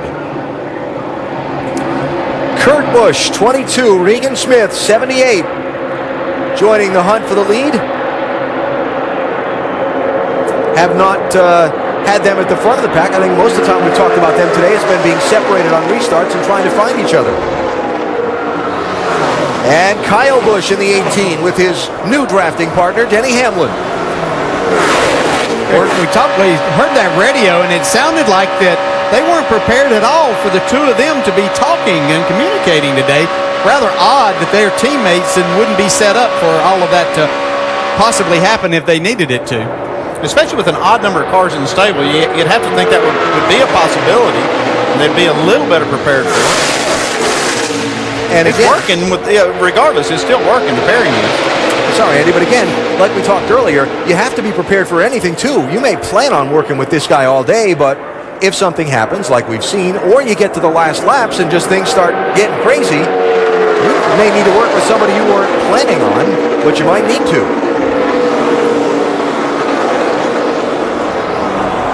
McMurray leads that lap. Bobby Labonte, 47. Michael Waltrip, 15, joining the fray. They were running in that pack that was kind of spread out and riding around off the lead group earlier, deciding to see what they've got and what it's going to take to make a push to the front.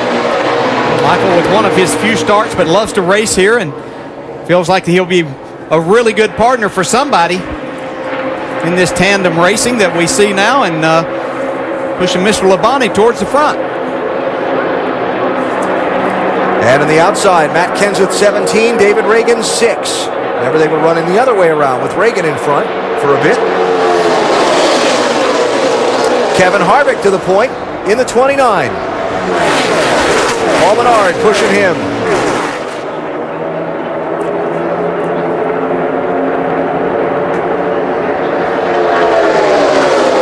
So we heard the radio a little bit ago about Kyle Busch trying to figure out how to communicate with Denny Hamlin in that 18. Tim Brewer in our Craftsman Tech Garage has a little more. Thank you, AB. When you're coming to this race, you have to be prepared to communicate with everybody, especially the crew chief. So the crew chief radio, you've got two different radios in the car. This switch flips radio 1 to radio 2, but that doesn't necessarily mean that you have to have the same frequencies on one that is 2. And then when you want to talk to your friends, you have to dial them up over here on this dial. But AB Communications, they might be listening to us as well. Yeah, and again, Tim, all the more important because the guy in that second car can't really see through that car he's pushing. Like Denny Hamlin can't see through Kyle Busch's back spoiler right now. We are halfway through today's NASCAR Sprint Cup Series 500-miler at Talladega. That is the race for the lead. Matt Kenseth, 17. Jamie McMurray, 1. Jeff Burton, 31. Sorting it out up front. And you can continue to watch this fight for the top spot as we go NASCAR Nonstop, presented by Gillette.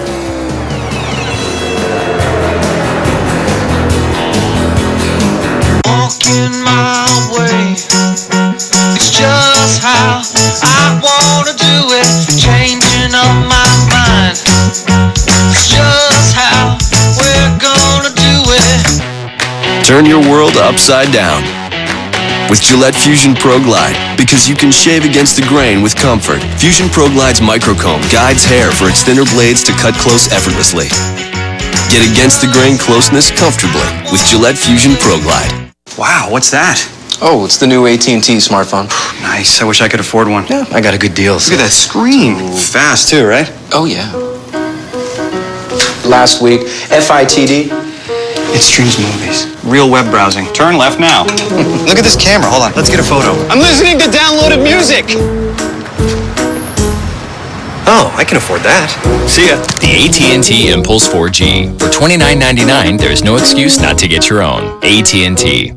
People think because I spend all my weekends at the racetrack, my life is predictable. Actually, things are constantly changing. And whether I need to protect my ATV, my truck, a new home, cover my home away from home, Having life insurance or a growing business? With Nationwide Insurance, I can bundle them together and save. You can too, up to 25%. So call Nationwide Insurance today to bundle and save.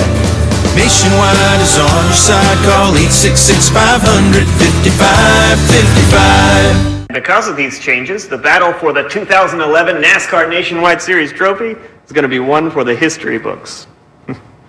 Let's continue by taking a look at some of the new cars that you'll see on track this year. Collect all 4. Are there going to be any drivers on this tour? Ta-da! Can they breathe in there? The 2011 NASCAR Nationwide Series. Something new around every turn. Hey guys! I got something! Freaky. Hey, we found these cool helmets, but we think they might be cursed. Because they won't come off. That's not good. Lions and bears at war? The rivalry goes back further than we ever could have imagined. All right, Chris, bring in the dynamite. We're gonna get this thing to Canton. Sunday NFL Countdown, presented by IBM. Sundays at 10 a.m. on ESPN.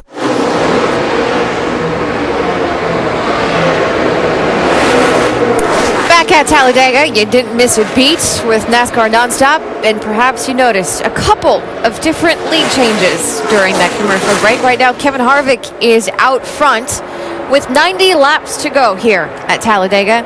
Kevin Harvick is your race leader. Most laps led, this is quite interesting. The most we've seen today, Juan Pablo Montoya out front for 16. How about this? 49 lead changes, just a few cautions at 3, and if it matters, because a lot will change between now and the end of this race, Kevin Harvick currently has a 13-point lead in the championship, but Rusty, that's certainly not going to stay that way in the next 90 laps. No, I've been sitting here watching every single lap, what's going on out there. One thing I've learned is that I've not learned much because they've changed so many times back and forth. The one thing I do see happening, guys, is that they're trying all kind of things out there. In my opinion, they're just trying to figure out, again, who they're fastest with and what they can pull off. And above all, they're getting ready for that last lap, Brad, which is going to be the most important lap. I think it's going to be... I think you just said it's going to be a doozy. It's going to be a doozy. It's going to be crazy. Without question.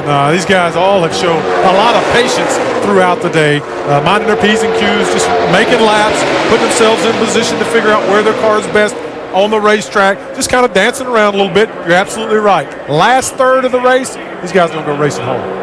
We started the day with the Hendrick Motorsports cars, most of them up front right now as they run 1, 2, 3, 4.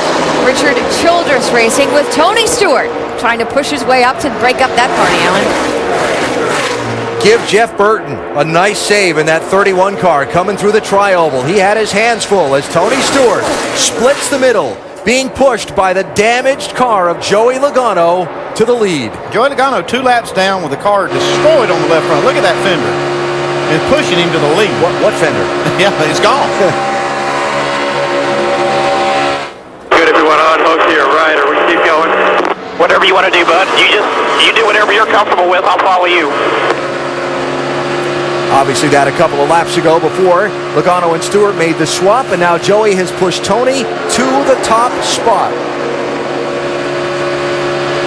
Dave, how about that 14?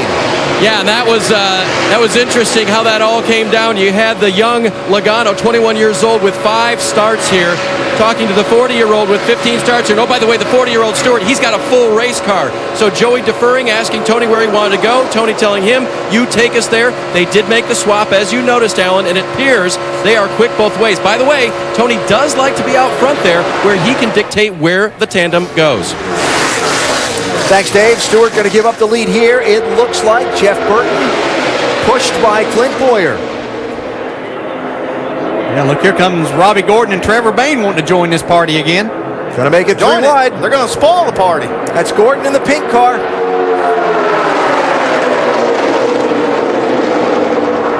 And the Red Bull guys, Casey Kane in the 4, Brian Vickers in the 83.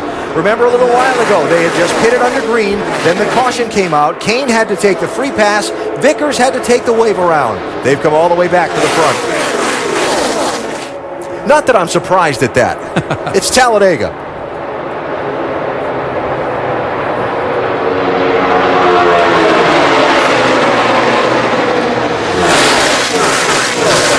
So while we watch this race up front, people having to change the plan. Talked about Stewart and Logano now working together. Remember, Kyle Busch was the one working with Logano earlier, and Denny Hamlin was kind of cut out of the herd. Now Hamlin and Kyle working together.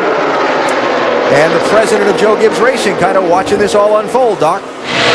Let's see if we can shed some light on what happened here. J.D. Gibbs, the 18 and 20 worked together very well with the radio. When the 20 went away, the 18 and 11 are trying to work, but it seems to be very difficult. Why the frequency issue? They actually had, the way the radios were set up, 18 and 20 were always working with each other in practice. And when you switch, actually the 11 was working with the 39. 39 goes out, 20 has zero issues. And so now everything works pretty much the same except the spotters. To hear them, you have to use one spotter. You can't hear two. So it's a little bit different, but they kind of got worked out a little formula for it, and hopefully it takes us to the front. All right, JD, thank you very much. So one frequency working for 18 and 20, but they had three frequencies trying to work for the 11 and 18. A little more complicated, guys. Yeah, I think one of the things working against... Oh, no, trouble.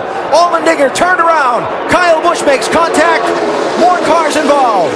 Harvick is in it, one of the championship drivers. Lock it down there, AJ. Get it rolling here if you can. McMurray involved. Kyle Busch, Kevin Harvick, second in the championship, starting the day. Front end damage to that 29 car. Got a lot of damage to Kyle Busch, too. You can see that right front looks like it's headed the wrong way, like it might have a toe-in issue. And that looked like maybe a push that the 43 of A.J. Allmendinger got through the tri-oval, which is probably the most dangerous part of this racetrack. Juan Pablo Montoya collected. Yeah, so is McMurray. This was a strong pairing right here. Get knocked out. Yeah, and it was Allmendinger being pushed by his teammate, Marcos Ambrose, in the 9. I agree with you, DJ. It looked like that's where that started. Yeah, and the cars get light there already. Tires are straight. You're getting a push, and that's what creates these situations in the tri-oval, because the tri-oval may look rather subtle, but it's a pretty good turn inside the race car. Watch the top there, the outside, 43 and 9. Yeah, it was just a big run that they had. They were going extremely fast, but it's just literally the rear wheels start getting picked up, and then that turns you down the racetrack and into the other cars. It goes back to the thing that the guy behind cannot see. And so Allmendinger was looked like he tried to check up a little bit because there wasn't quite enough room on the outside. And Ambrose just couldn't see that. Yeah, he right there. Yeah, he was probably having to check up just a little bit to keep from running over Joey Logano and Tony Stewart right in front of him. But Marcus Ambrose having no idea, and it just takes a split second of cracking the throttle.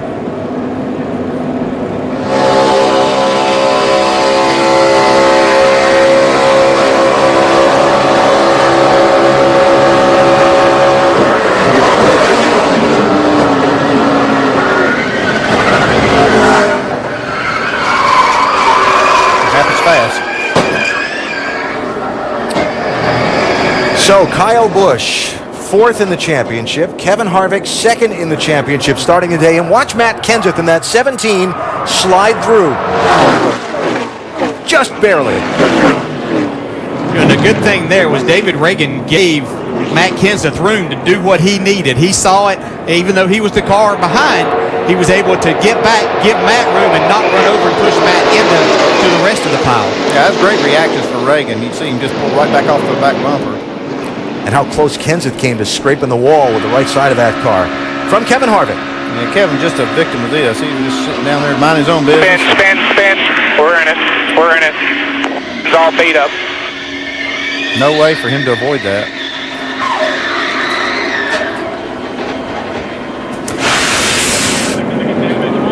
Kyle Busch getting repairs done. 42 let off the brake and rolled the whole apron to come find me and hit me right in the right rear. There's no way this thing's going to track straight.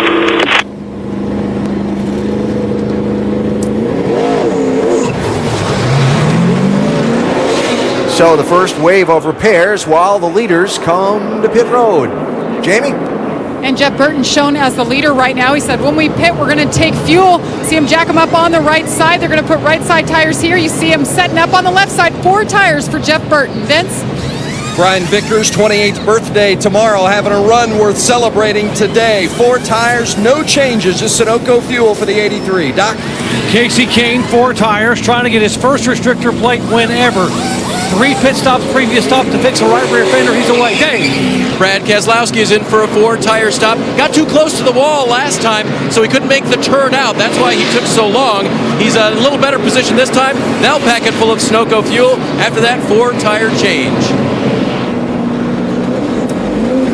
So the leaders head back out onto the racetrack with a full load of fuel and some fresh tires, while some of those involved in this incident, particularly drawing our attention, principals in the championship like Kevin Harvick and Kyle Busch have some work to be done on their cars. Yeah, you can see the rear end housing knocked over to the left side on the 18 car. They're going to have to work on that. And Alan, you asked at the beginning of this show why we called it a wild card race. That's it. And you could say some were dealt a bad hand there? I'd say so. Or at least I would. Yes. Kevin Harvick, so steady through the first 5 races of the championship. So happy to get through them intact, but he's not intact here at Talladega today.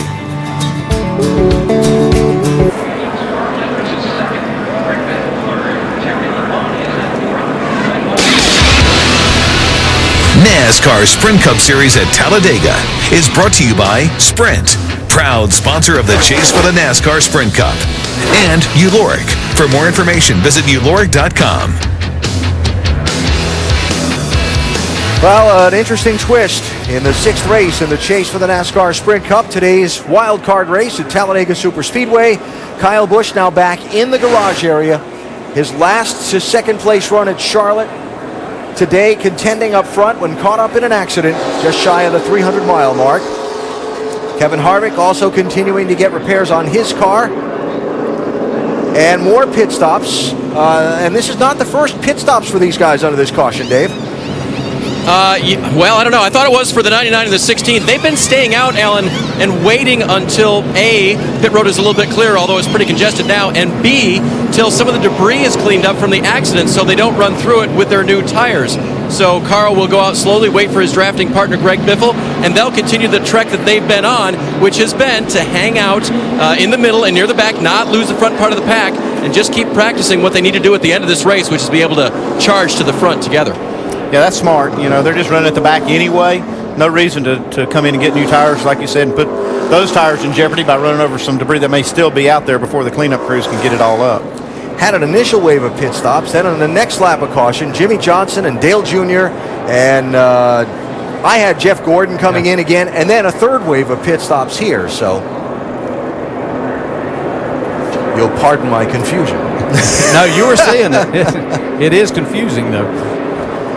A.J. Allmendinger involved in starting this crash a moment ago when he got turned sideways by his teammate Marcos Ambrose coming through the tri-oval.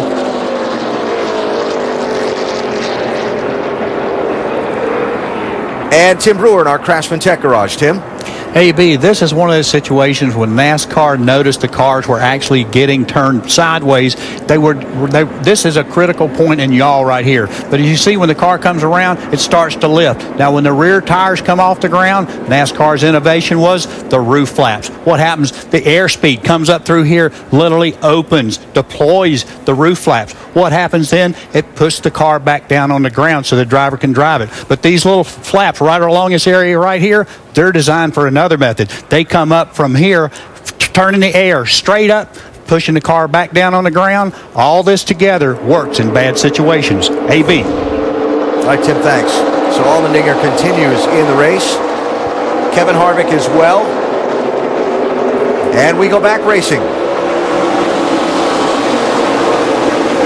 Clint Boyer, the race leader. Harvick on pit road again as the green flag happens and the restart sends the field back up to speed. Jamie? Well, the car looks pretty good now considering he had a lot of damage. Good thing is he still had water pressure. They changed right sides. Then they brought him back in. They added all that bare bond tape. He went back out and he said, I have a lot of smoke in here, guys. I have to pit. He just pitted for the 3rd time to pull the fenders out. He's coming back out on the track now. Yeah, they were trying to stay just 1 lap down and hopefully, get the lucky dog, get back on the lead lap. Looks like they'll stay just one down, but they're going to go quickly 2 laps down, running by themselves. Right here comes the leader. And there's a fast car out there, too. Now, Paul Menard, who has no teammate to work with, so you have to wonder if he and Tony Stewart might start thinking a little bit about working together. Or does Menard pick up Harvick in the draft and Harvick push this 27 car, or how that's all going to work? That would be the smart thing to do, is just try to get them back together. Jamie, are you hearing anything? Yes, exactly. As soon as that happened with the 29, Paul Menard said, okay, now who? They said Tony Stewart, hook up with him, help him out until the 29 is back out there and ready. All right, well, the 29 is back out, but we'll see.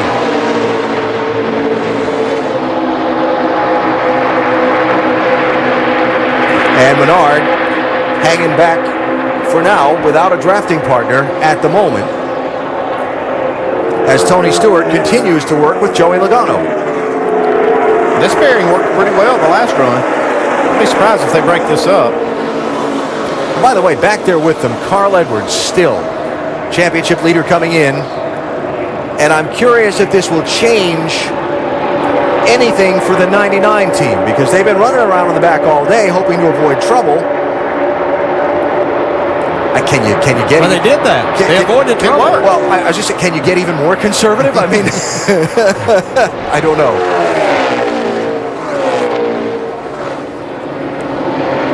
As they run, but still an awful long way to go in this race. The standings tend to take a big shuffle today, and we've still got a lot of racing left to play. Boyer and Burton ahead of Kurt Busch and Regan Smith. Matt Kenseth running in 5th. Carl Edwards in 28th. Kevin Harvick and Kyle Busch 37th and 38th. We go NASCAR Nonstop, presented by Gillette. AT&T and Verizon charge you extra for going over 2 gigabytes of data. T-Mobile slows down your data speed. With Sprint, you don't get charged extra and you don't slow down. And you get unlimited data, text, and calling to any mobile for only $79.99. The best unlimited plan wins. Make the most of unlimited data with a brilliant screen on a pencil-thin phone. Introducing the Samsung Galaxy S2 Epic 4G Touch. Gone, got my last paycheck, gone away. Gone, got my landlord smile, gone away. My baby's gone away. With dedicated claim specialists and around-the-clock service, Travelers can help make things better quicker. Will your auto and home insurer be there when you need them most? For an agent or quote, call 800-MY-COVERAGE or visit Travelers.com. Tell us about Golden Corral's new chocolate wonderfall. It's like going to a wedding without dressing up. You dip whatever you want in it. There's fruit and macaroons and Rice Krispie treats. My favorite thing to dip is the marshmallows. Yeah, the strawberry is great. Yeah, the strawberry is good. I love chocolate. Always have since I was a little kid. Only Golden Corral would introduce the indulgently delicious chocolate wonderfall for the same low price. One word, awesome. It made my jaw drop. Golden Corral. Now this is helping yourself to happiness. This is where young men can stake their claim, and battle-tested veterans can redeem a lifetime spent behind the wheel. Makes history. This is how we discovered it's possible for greatness to be annually renewed. It's where outsiders become heroes,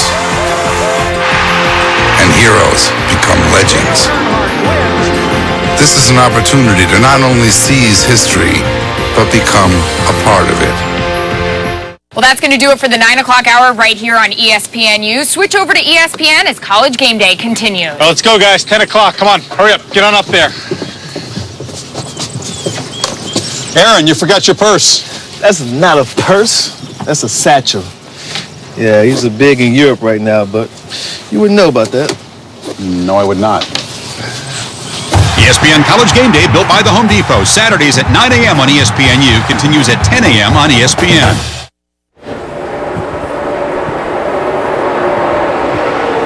Back at Talladega, 73 laps to go here. The leader is Matt Kenseth in that 17 car. His teammate, David Reagan.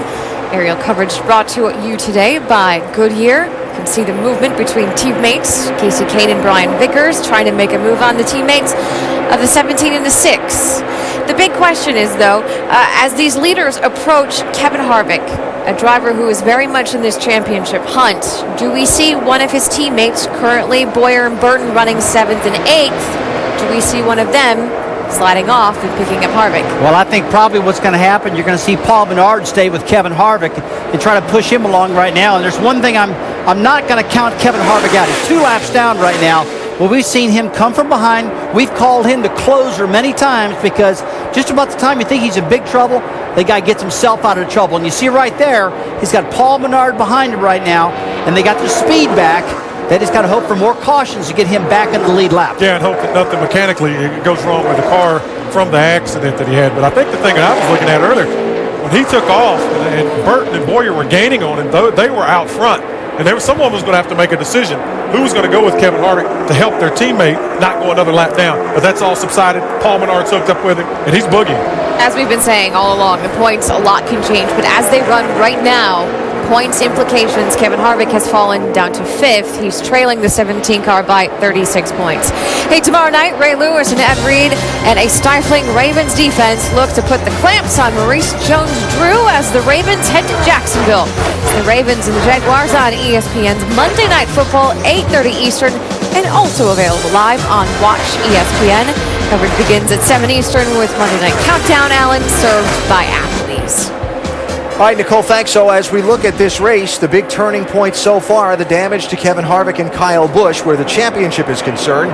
And the other story, great racing for the lead and a real inability to predict who's going to win this thing. I'll give you an example. Haven't talked about Dave Blaney and Brad Keselowski much all day in that 36-2, but here they come roaring through the lead group. Yeah, just for the first half of the race, kind of hung out and just kind of let this thing wind down a little bit. Now they want to show what kind of muscle they have. And while this is going on, Kyle Busch comes back out of the garage, returns to the race in that 18 car, 11 laps down in 38th place.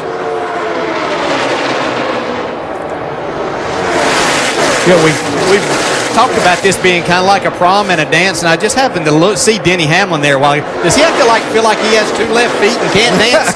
I mean, every time he's had no partners, and then when he gets them, they crash or something happens. So kind of the man left out all night here, or all day. Matt Kenseth out in front in that 17 car. Led the second most laps today. They just tried to pass us. All they had was 2 cars. They couldn't do it unless you get 4 cars up there. They just can't. They just pull out. They can't do anything. That's David Reagan talking there. He and Matt. Yeah, they have a good strong pair. But one thing that's happening here is it's too early in this race to know who really has what. I think when you see these, the race start closing to the finish, you're going to see people at the front that we haven't seen all day long, and you're going to see who has the best car. So just because they can hold off some cars now doesn't mean they'll hold off some later. Yeah, because as we talked earlier, they're not going to be as offset trying to get air to that radiator and keep them cooler. They're going to be tucked in as tight as they possibly can and pushing as much as they possibly can to make as much speed. You talk about seeing guys at the front we haven't seen all day long. I am extremely intrigued right now by Carl Edwards. Championship leader coming into this race. He's run at the back of the pack all race long. Kevin Harvick with troubles, but Matt Kenseth, one of his rivals for the title, up there leading a lot of laps in this race. When does the 99 make a push toward the front? How aggressive does he be in that push toward the front? Balancing, protecting the car and his finish against running from the back and getting all he can at the finish. Yeah, that's one of the cars I'm talking about when I say that, you don't know what they have. You don't have a clue what this pair has until it's time to show it. Caution is out. Something has apparently fallen from the 43 car onto the racetrack. How about his left rear tire? Yeah. Left side. Yeah, but it shredded everything, dude. Yeah, it looks like the same thing happened to the one car. They've just got so much damage. Their tires are rubbing the fenders, and they finally end up blowing the tires out. Yeah, you saw the Jamie McMurray left rear tire on the NASCAR nonstop a few minutes ago. So fifth caution. I'm sorry. Yeah, I was going to say it wasn't that long ago that Joey Logano was 2 laps behind. Now he's getting ready to be back on the lead lap with the free pass. And now that puts him back on the lead lap, the next caution would likely give Harvick one of his 2 laps back because there's nobody one down. and Harvick is the next car that's not on the lead lap. And Logano's car looks perfectly good to be on the lead lap, doesn't it? But he's been fast and can certainly be a factor in this race if he gets hooked up with the right person. That's amazing. You know, you think of this track as being so aero-sensitive, and it is. I mean, it's all about drag, and now it's more about the drafting. It actually overpowers even a car that's destroyed. So we'll see what we see for pit stops here with 67 laps to go, and the leader's just on pit road about 15 laps to go. AT&T Fastest Pit Crew of the Year, Kevin Harvick's team currently in the lead. You can help determine the standings by voting from your AT&T phone. Text the car number to 234567 for the pit crew you think is the fastest and most valuable. That's not a good sign from that 29 car. No, that's not. You were talking about how he could get this, get a couple of these laps back, but they got to get that issue solved. May have a crack in the oil cooler or something, because he took a pretty hard shot in the front. And I don't know that they ever raised the hood on it to figure out if they did have a problem there. Pit stops, Kenseth is in, and Reagan. Jamie? And the two have been glued together. The call for the 6 was right sides only. Matt Kenseth, gas and go. They're cleaning off the grill there. There was a lot of debris out there. Both drivers down and away. Vince? Upper right-hand side of your screen, Brian Vickers, just 2 tires, right sides only, packing it full of fuel. It's been good so far for the 83. Doc? And right sides only for Casey King, right lower part of your screen, leader trying to hang on. A win would be huge not only for Casey King, but for this team overall in terms of the big picture for next year. Guys?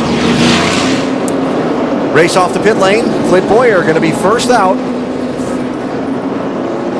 And Kenseth and Reagan and Boyer and Burton kind of setting themselves up to be nose to tail on the restart. Cleanup continues. We go NASCAR nonstop, presented by Gillette.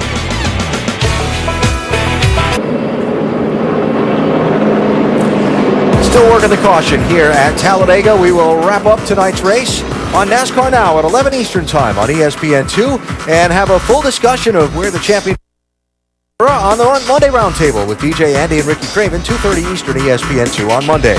Next weekend, the Big O NHRA Nationals qualifying Saturday night and the finals Sunday on ESPN2.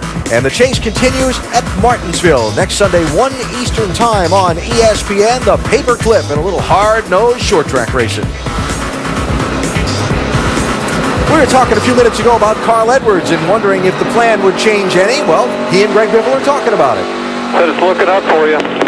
Yeah, Temple, we just got to get to the end. I think we're doing a really good job. I think we're being smart. I don't know your whole program, but our plan might change a little bit depending on the points. Keep you out of trouble and get a top 10 or something. Might be a little smarter just to be easy to go for the top 10 now that you got real problems with the other guys. I don't know. What I'd like to do is I'd like to just stick to our same plan, be there at the end, and I think we can still win this thing. Well, now we know what they're thinking from behind the wheel. And that staggered pit stop schedule continues, Doc. Yeah, Jeff Gordon laid out to be able to lead a lap and get that bonus point for leading a lap here today. Also, just leaving with 4 tires, and basically their fuel window will open in about 20 laps. That'll make their final stop. Anything from 142 on, they can make it on fuel, guys. All right, Doc, thanks. So let's follow up on that Carl Edwards, Greg Biffle conversation and react to what you heard there. Well, I think they're thinking somewhat alike, but I think Biffle's a little more conservative, thinking that, hey, take this day and get out of here, keep yourself right in the points. And Carl Edwards is still thinking, hey, we can win this race. There's fewer of them that we have to beat now that they've had some problems. I think they're just going to be conservative till they get to the end and then make that run to the front. Understanding the way Carl Edwards has approached his racing over the years, I'm not surprised he's thinking we can win this thing. Even though they're in protect mode. That's how he got in this position. Just a matter of, and not going there too soon. I like the Biffle style that, hey, if we come up a couple of spots short, that would be okay. But let's not get there too soon, get ourselves in trouble, and be heading backwards on that last lap. More on the 99 from Dave. And just so you know, Crew Chief Bob Osborne is in agreement with Carl's ideas. In Bob's words, there's no finishing 15th here. We have come to win. Yeah, I like it. That's what got him the point lead. That's why he's in contention to win the championship. No reason to change that now. I mean, I do agree with the strategy, not to go too soon and try to get in, get up front before you need to. But when it's time to go, it's time to go. We are coming to the restart, which will be with 63 laps to go.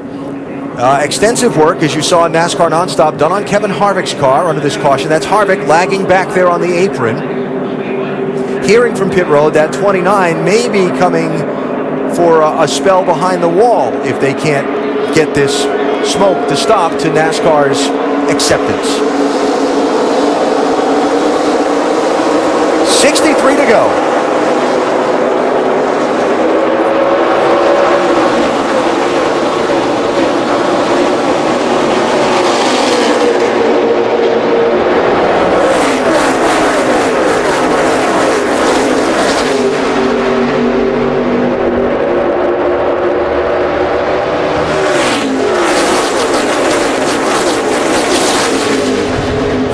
Cars on the lead lap. A.J. Allmendinger has continued after the flat tire. He is being shown 2 laps down in 35th.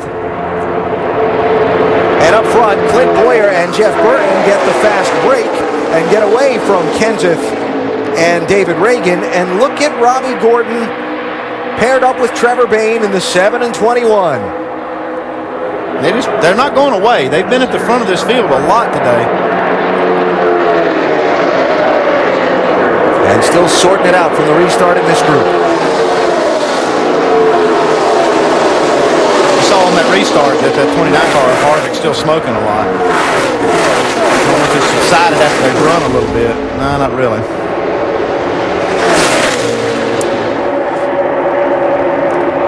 Mercule Thomas cleared up. NASCAR on its race control channel is telling the 29 team they need to fix the smoke coming from that car.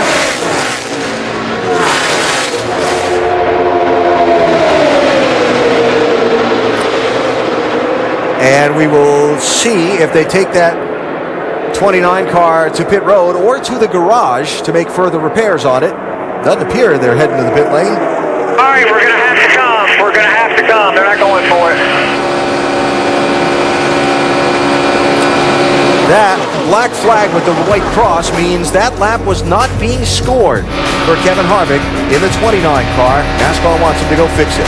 We go NASCAR Nonstop, presented by Gillette. You ready for this? I just signed the whole family up for unlimited mobile-to-mobile minutes. You're kidding. No. Where's that money coming from, Steve? Did it even cross your mind to ask your wife before signing us up for something so expensive? My mother was right. I should have married John Clark.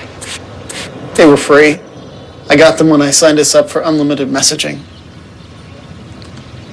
Get more value from AT&T. Buy an unlimited messaging plan and call any U.S. mobile phone free. AT&T.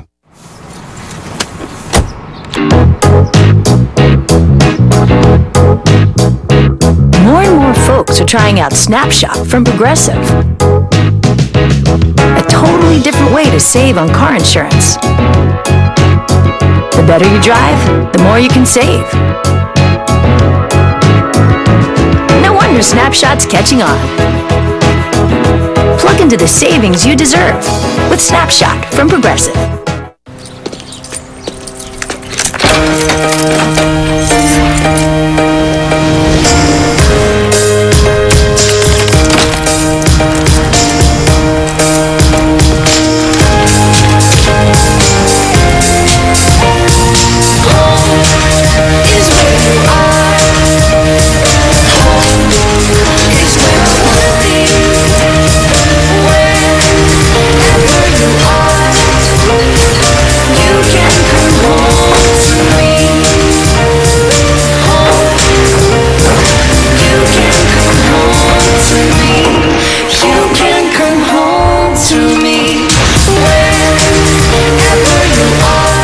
You can know your home inside and out.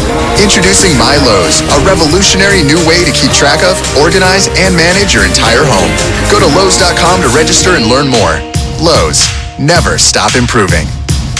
It takes 100 cans of Dr. Pepper to make a first down marker, 15,000 to make a field goal post, and 31,000 to make a scoreboard. But it only takes one video for Dr. Pepper to make your dreams a reality. Dr. Pepper is changing lives by giving away $1 million in tuition to help students achieve their dreams. Log on to ESPN.com, search Dr. Pepper to submit your video for a chance to win, and tune into Dr. Pepper Championship Week on ESPN. Hey fans, customize my gear. My gear. My gear. My gear. Only at the NASCAR.com Superstore.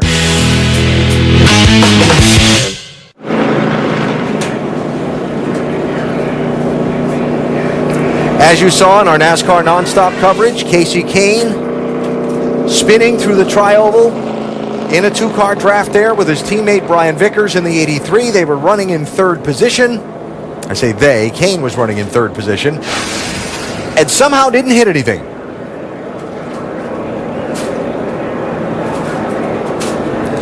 You can see Casey started to the outside like they were going to try to make a pass for the lead from Robbie Gordon and Trevor Bayne. And Brian Vickers got just to the right side of Casey's rear bumper through that tri-oval where you still have a little bit of wheel in it. Sent him spinning. Luckily, didn't hit a thing. See Matt Kenseth and Reagan again doing a good job. See Reagan immediately getting on the brakes and getting off the rear bumper. Matt has been around a couple of things today, and David Reagan has really helped him out. Yeah, watch Reagan right here. He gets off the rear bumper real quick, enough that Matt can slow down. Wow.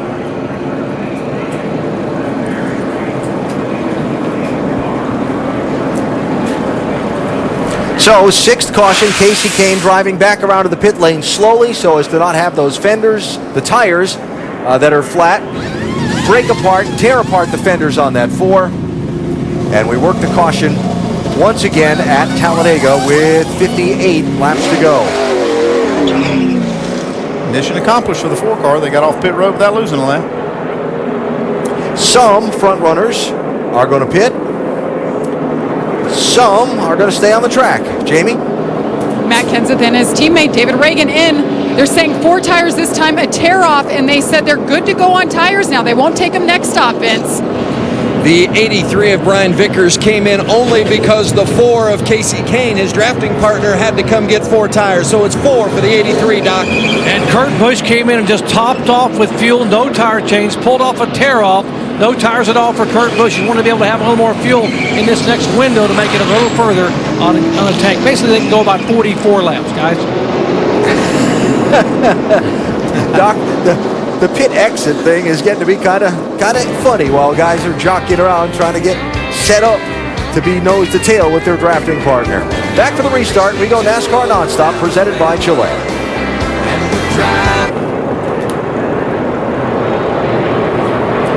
Half a lap for the restart. In our NASCAR Nonstop coverage today from Talladega, you saw Kevin Harvick's team working on this 29 car, an army of Richard Childress Racing people there, Jamie. That's right. This could be the defining moment in the championship hunt. You see how many different people. I've never seen this many people in the garage trying to get him up to speed. Kevin Harvick had the car on. He turned it off. What it was is a broken oil cooler. They added oil inside the car. They're fixing the damage on the front end of that car. And you see the driver just sitting there. A lot of dejected faces down here. Alan? All right, Jamie, thanks. Now the question is, any damage to the engine? Probably not. No, they've kept oil in it. I think that's fine. They just got to fix the leak. I've never seen this many people working on a race car in my life either. Look at that. That's a good coordinated effort going on.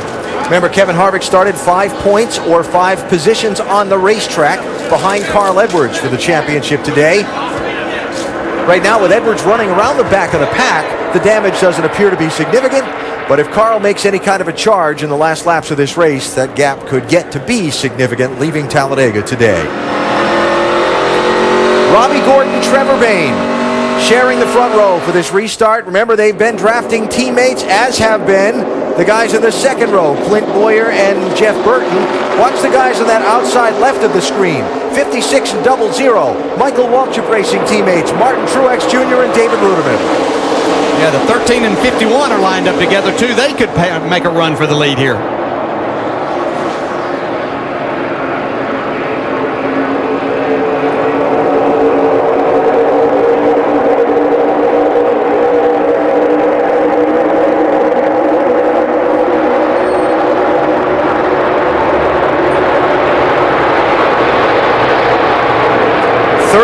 Cars on the lead lap.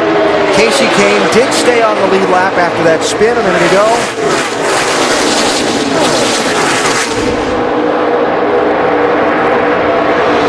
Little bottleneck back there in traffic. Well, look at Tony Stewart still coming to the front with that battered 20 car pushing him. Kevin Harvick back from the garage. 37th place, 7 laps down. Well, there you called their numbers. 14 and 20, Tony Stewart and Joey Logano making a charge to the front. You see Logano really doing a nice job of keeping that damaged left front out of the air. He's got that part well in behind Tony Stewart's, the back part of his car. These two are making a lot of speed. That's a good shot right there. You can see that whole left front exposed, the tire and everything on that 20 car, but still the front bumper intact and doing a good job pushing Tony Stewart. Weren't with us earlier, that 7 and 21 got separated in the draft. They went to make a move to pit road right in front of Kyle Busch and Joey Logano, who were drafting together. Logano spun at the time. That's what shredded that left front fender when he tried to drive back around to pit road with a flat tire. He went 3 laps down. He's gotten 3 successive free passes. Joey Logano's on the lead lap. That's position he's in right now in that 20 car. That's incredible. Robbie Gordon has done a great job with Trevor Bayne there and driving around this racetrack today, leading the race as they are right here. I don't think this twosome would work nearly as well if these two were reversed, so it might be Trevor Bayne's day to push Robbie Gordon as far forward and maybe to victory lane before this is over. And resetting the story of the 7 and 21. At one point in this race, they got separated in the draft. Trevor Bayne was shaken out of the draft and fell some 12 seconds behind. Robbie Gordon abandoned Denny Hamlin, who had kind of picked up on him, and went back to 38th spot to pick up Trevor Bayne in the draft and brought him all the way back to the lead. A little move right there by Tony Stewart to get over on the quarter panel of the 21, separated those cars. You can see how quickly they're losing speed. 22-78, Kurt Busch, Regan Smith. Haven't seen them at the front today. Talked about this a little while ago. We've seen a lot of them having trouble finding each other on restarts, but now they're pushing. And they're racing for 3rd spot. And just behind them is the 13 and the 51 of Casey Mears, Landon Castle, making their presence felt again. Can an underdog win? The white cars there. Travis Kvapil, 38. David Gilliland, 34. They could factor into the finish of this one. Look at Ryan Newman's car, which was torn up in an accident earlier, being pushed by Denny Hamlin right now. He's 16 laps down, but car's still fast. And Denny Hamlin is on the lead lap in 9th, and he was out of the draft earlier, the odd man out in an odd numbered field that's paired up by 2s. Got a lap down, got a free pass, came back around, found a drafting partner.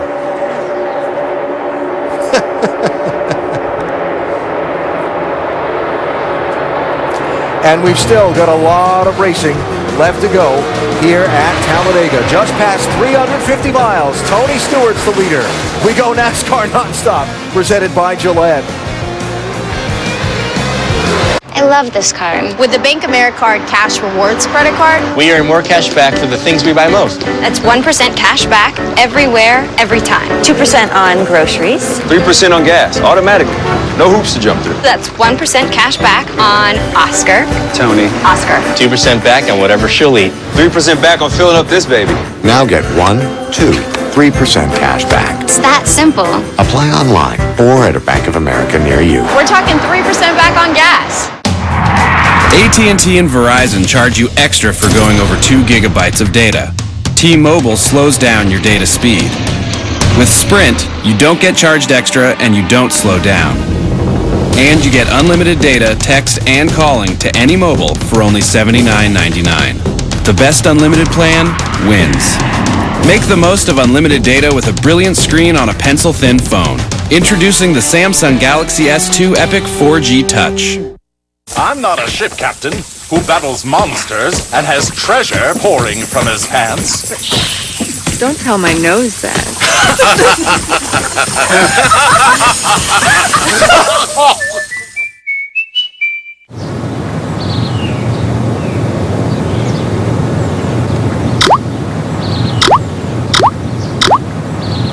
Browse, flirt, or find your soulmate at Zoosk, the online dating site that lets you date your way. Zoosk.com.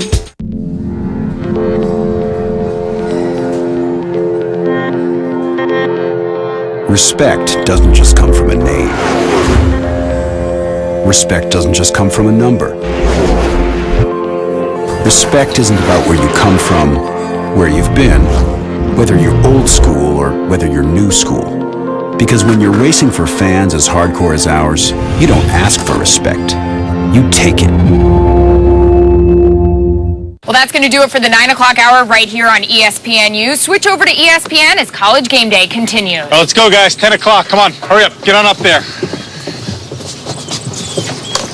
Aaron, you forgot your purse. That's not a purse. That's a satchel.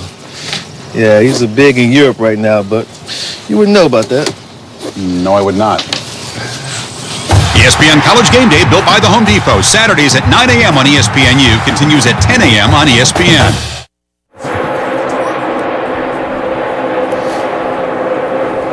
Tony Stewart leading the Good Sam 500 at Talladega Superspeedway, working down toward the later stages of the race.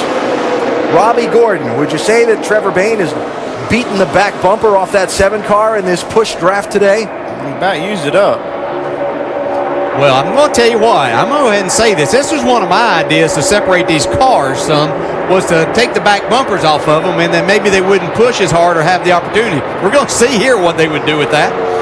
And you can see how the airflow changes. When you see the gap, the separation, that bumper cover folds back down. As soon as that 21 car gets close, you can see that bumper cover lift up. I don't think you can get up there and push on the chassis as good and know exactly what you're pushing against and have that reference. And that may just be taking 2 cars that were potential contenders for the win out of the mix. Yeah, just something like that could definitely hurt them enough. Understanding that the 7 went all the way back to 38th place earlier and picked up that 21 in the draft. If you're Trevor Bayne, if you're the Wood brothers, do you look at that and say, okay, got to go find something else? Well, if they get a caution, they can get in there and secure that bumper and get back in business.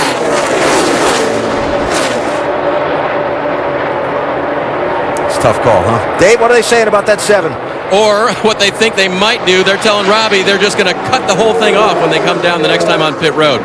But it definitely appears to be affecting. Well, I don't know. How much do you think it's affecting their speed right now? It's hard to say. I'm like Dale. I don't think that they can effectively stay connected, with that, with the bar behind the reinforcement being the only thing that's touching the front end of the 21 car. Look, a Mark Martin and Jeff Gordon sighting, guys. They decided to show back up in this race. Watch out. Well, before you get too excited, they're 18th and 19th. Well, they haven't even been in part of the camera.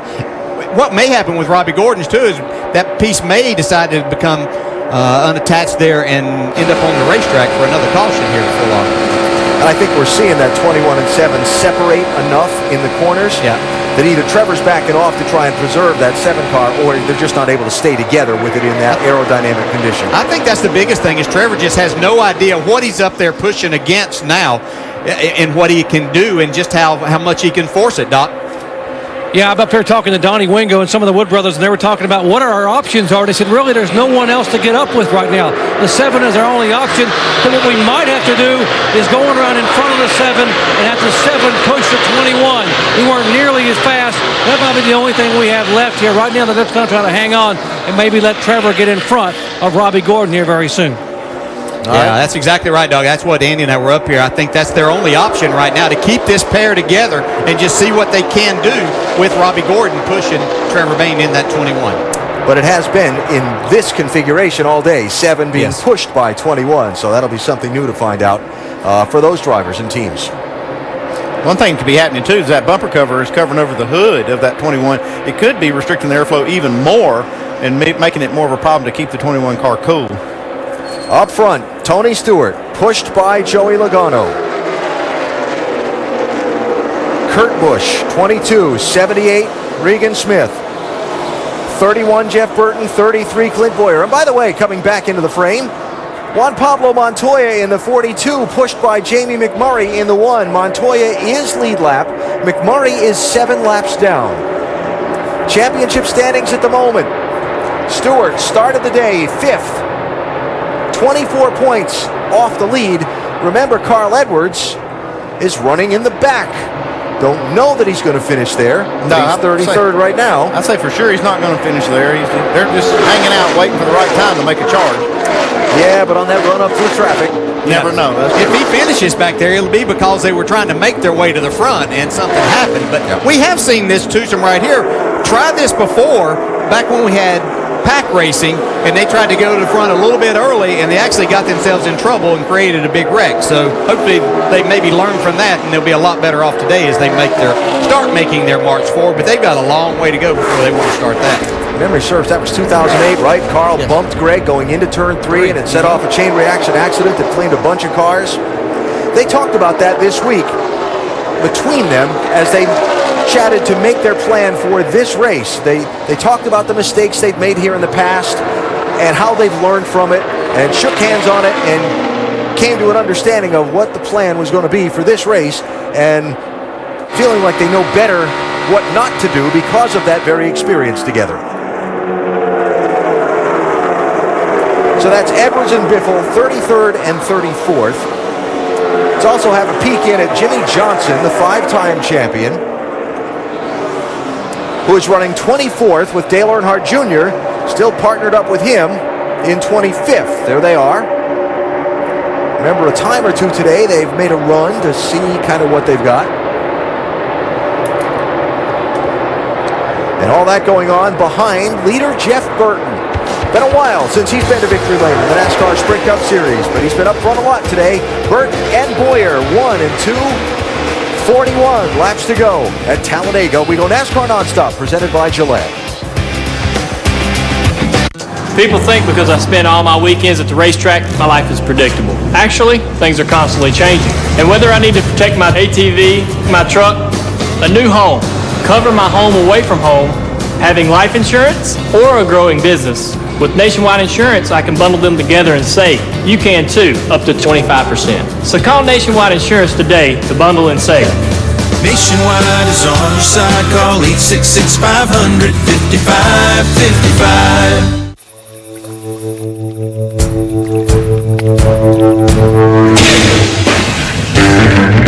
It's no coincidence the Toyota Tundra has received the most dependable large pickup award from J.D. Power and Associates. Not once, not twice, but 6 years in a row. Now that's a statement no other truck can make.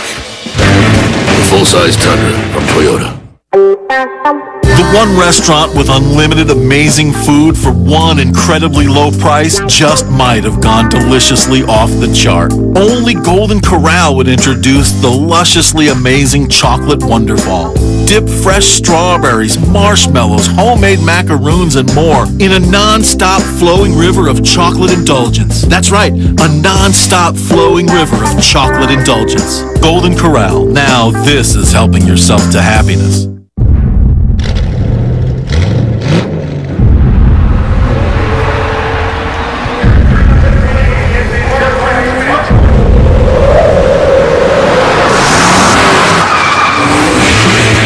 Goodyear, driven by those who use the world as their proving ground.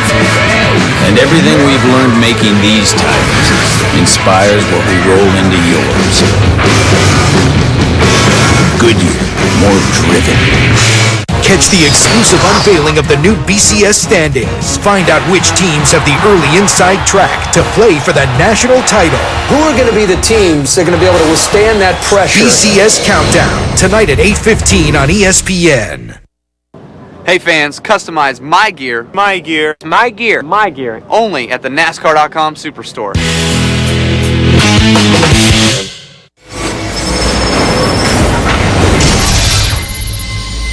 Good afternoon, I'm Jonathan Coachman. Here's what's happening on SportsCenter right now. This afternoon at Conseco Fieldhouse in Indianapolis, thousands coming out for a public memorial service being held for Indy 500 champion Dan Weldon. Weldon tragically killed last week in a wreck in Las Vegas, but remembered fondly today.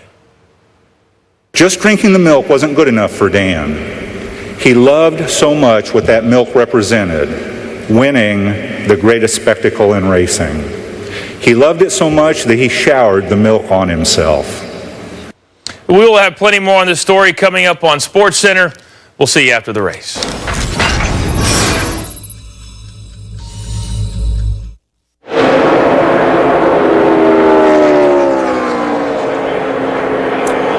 Jonathan, thanks. After Dale Earnhardt's passing, I asked the driver about going racing again, and he said that just like when any of us loses a loved one, we have to keep moving forward and keep going. And he said, racing is what I do.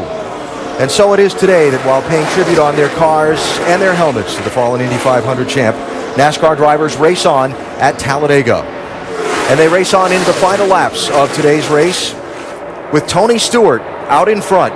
This massive pack of cars all contesting the win. 34 on the lead lap as we draw into the final laps of this race. As to who's going to win, it's anybody's guess. It's been that kind of race. 63 lead changes, 23 different drivers out in front. And some of those you might consider to be strong favorites at any race we go to, like, for example, Carl Edwards or Jimmy Johnson or Jeff Gordon, we don't believe have shown their hand at all so far today. And is that the 4 car that brought that caution out running forward? You mean that one that spun through this very part of the track a little while ago? Yep, you'll notice that he's in the pushing position right now. He had enough of that getting pushed too hard. Brian Vickers in third in the 83. Casey Kane in fourth in the 4. And yes, he was the one that went for the slide through the trioval a little while ago. Look at his scoring serial there. Yeah, and then how about, you got 2 cars in the top 4 that have brought out cautions by spinning at Talladega. How often have you seen that happen? Yeah, not very often. A few weeks ago at Dover, we called A.J. Allmendinger's slide early in the race through turn 4, maybe save of the year. Joey Logano's early in this race today might be the save of the year now. Oh, yeah, that car was completely sideways. I mean, you saw the whole left side of the car as he was sliding down the track. But he's doing a tremendous job here. And I think because him having to keep this thing offset somewhat is also helping him keep this cool and be able to keep Tony Stewart out front. Nobody's been able to really pass this twosome for a while.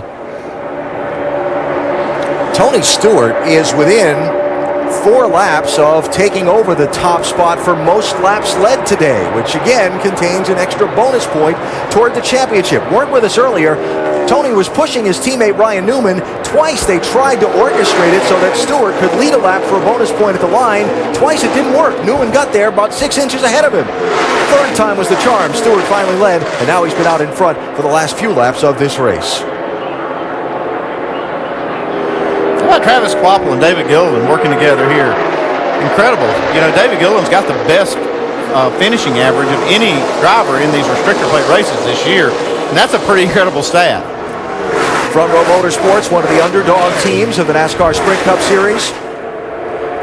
Gilliland, one of those guys that just always seems to be around the front in these restrictor plate drafting races at Daytona and Talladega. Yeah, and he has a real knack for being able to keep his front bumper attached to the rear bumper. And I think that a lot of drivers are very comfortable with David being in that position, and they know not only can they trust him, but they're going to get a lot of speed out of it also. So the race for the lead. Another round of pit stops still to come. Will there be another twist of plot in the finish of this race? We've already seen Kevin Harvick and Kyle Busch damaged in an incident earlier. Stewart out in front. 32 to go. We go NASCAR Nonstop presented by Gillette. Eddie Toner 5 $5 foot long. Eddie Toner 5 $5 foot long. Eddie Toner 5. Can't go wrong. October's now Anytober. Any regular footlongs a $5 footlong. Any starting at 7 a.m. Even the Italian BMT melt and steak and cheese. Subway, eat fresh all day long. We're on the road with the General, talking to people about their auto insurance. Now, Richie, you don't have auto insurance coverage right now. Why is that? Well, I have too many tickets on my driving record. All the quotes I get are just way too expensive. Well, you need to get a fast online quote right now from the General. Rates are low, and you can get insured for as little as $39 a month. And you'll get instant proof of insurance. For a great low rate you can get online, go to the General and save some time. Wow, what's that? Oh, it's the new AT&T smartphone. Nice. I wish I could afford one. Yeah, I got a good deal. So. Look at that screen. Fast, too, right? Oh, yeah. Last week, FITD. It streams movies. Real web browsing. Turn left now. Look at this camera. Hold on. Let's get a photo. I'm listening to downloaded music.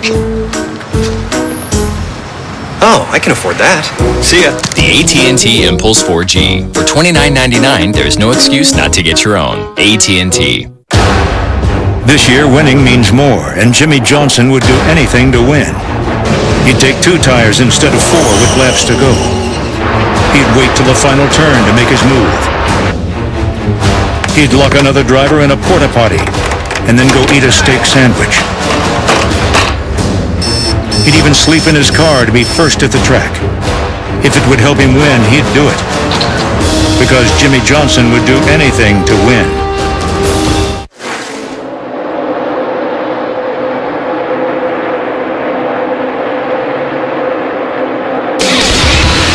NASCAR's Sprint Cup Series at Talladega is brought to you by Golden Corral.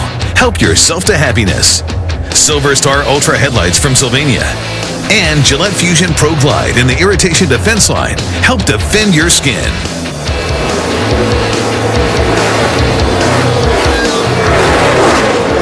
Back at Talladega Superspeedway with the laps winding down. 29 to go. Out front right now is Jeff Burton. Aerial coverage brought to us by Goodyear. This race is known for its unpredictability, the wild card race. First-time winners has an effect on the championship. What are we seeing today? We're just seeing a real mix-up in the points right now. A big concern for Kevin Harvick, who has had a problem. He's all the way back to 5th in the point standings right now. But Matt Kenseth, the guy we talked about on our show before it started, really having a great day right now, leading our points as this thing continues on. Carl Edwards is planning his strategy for late in the race, Brad. But I don't think what we're seeing in the points right now is going to end up this way when it's all said and done. Yeah. Too much racing left. I agree with you. And as we go back, we're talking a lot about these first-time opportunities, winners at this racetrack. The guy for me would be Landon Castle. I mean, he has been up near that front all day long. He keeps shuffling back and forward, back and forward. I've watched him all day, and I think he has a good opportunity possibly to get that 51 car into victory lane. He's done a great job, and he keeps moving back and forth, back and forth. Keep an eye on him. Well, we talked about him earlier, though, Nicole. I'm sorry to interrupt you. This guy doesn't have a sponsor, the 51 car for next year, and he's been instructed to drive his brains out, too. Good job. Yeah, good do job. everything he can. He finished second in the nationwide race at Daytona this year, so he knows how to run good on restrictor plate races. Landon Castle has the potential to become the 11th first-time winner here at this track, but there are a couple of drivers throughout history that have been able to collect their one and only career wins at this track, including the very first winner at Talladega Superspeedway, Richard Brickhouse in 1969. Most recently, though, 1988, and Phil Parsons. What will we see happen in the next 27 laps, Alan? Nicole, if it's anything like what we've seen happen in the last couple of laps, we're all going to be holding our breath, I think. We saw Matt Kenseth squeeze his way to the inside lane. We saw Jeff Burton have a big wiggle being pushed by Clint Boyer. And we've seen Tony Stewart get separated from Joey Logano by Kenseth and David Reagan, 17 and 6, have to go back to 16th place to collect that 20 car, and now charge his way back up to 5th. And how about Brad Keselowski in the deuce, pushing Dave Blaney in the 36. If you remember, Brad Keselowski's first win was when he pushed Carl Edwards. This is the first time I actually saw this 2-car tandem hookup. They did that late in the race, and then as they came to the line, we all know what happened. Carl Edwards went upside down, and Brad Keselowski got the win. So coming up on the opening of that pit stop window, I believe it was Doc that reported to us a little while ago, anytime after lap 162, we could see the leaders make their final pit stops. Trouble. 71 car and the 32 in trouble. Andy Lally in the 71 on the outside wall. 32 is Terry Labonte. I think these 2 cars have been running together. Caution is out. And now those final pit stops will be made under the yellow flag.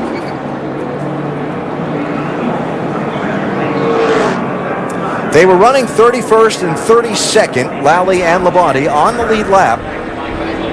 See the window net down on the 71 car. Driver signal to the safety officials and to NASCAR that he's okay.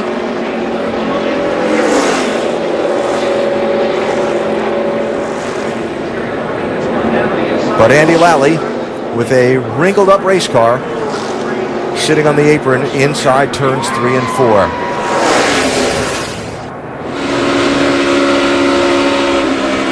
Oh, that's Jimmy Johnson. Stay low, 71 is wrecked there. Let him up there, no pressure. Come on up there, Jimmy, if you need it. Just behind Carl Edwards and Greg Biffle, and that's a hit on the right front of that 48 car.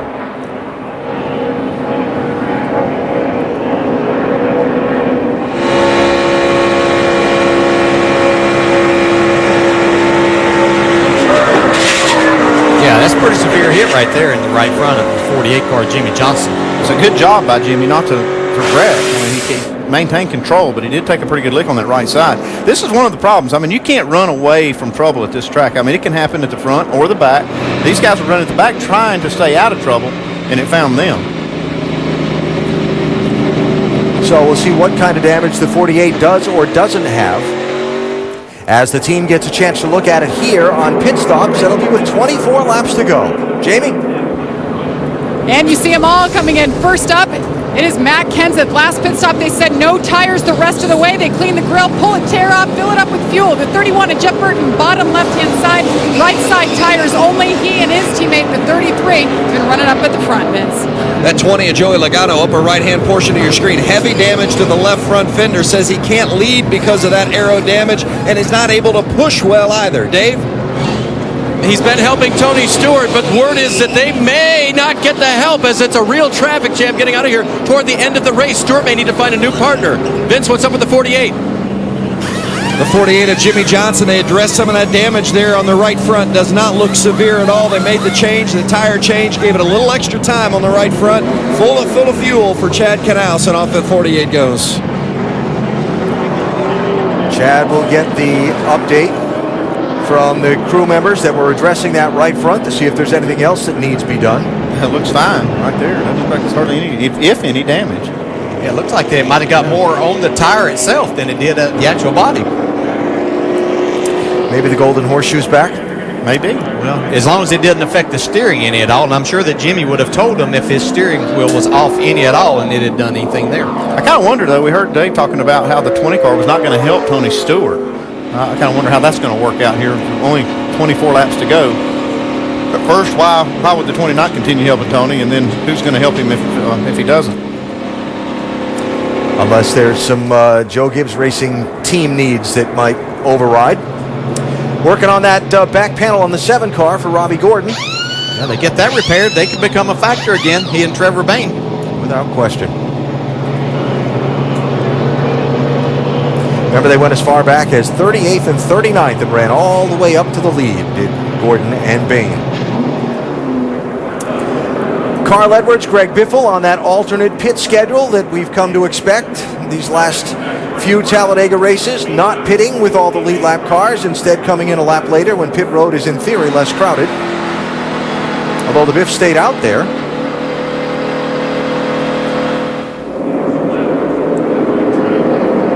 That was interesting. Dave? Still checking on that, why Greg Biffle stayed out at this point. Carl Edwards is definitely coming in. See if they're going to make any changes to the car at this point, Alan. But they will take on 4 tires while he's here, and they'll send him back out. Championship leader coming into today. We'll see how their strategy plays out at the end.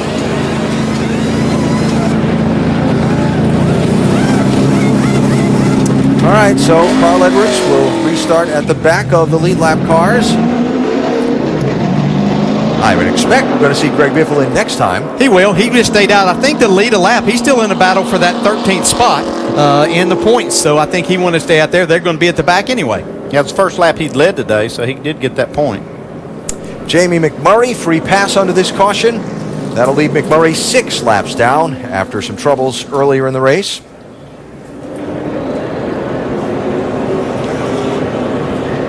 And another look at the cause of the 7th caution when Andy Lally got turned by Terry Labonte into Jimmy Johnson and then into the outside wall.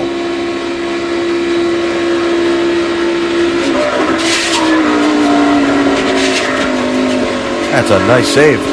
Exceptional.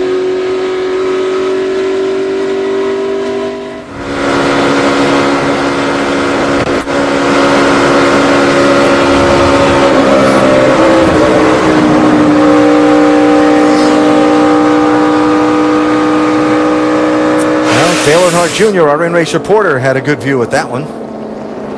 Hey, Dale Jr., Dale Jarrett, you have a copy? What kind of pressure are you running around at right now under caution and what temp? 8. Temperature? Temperature 140.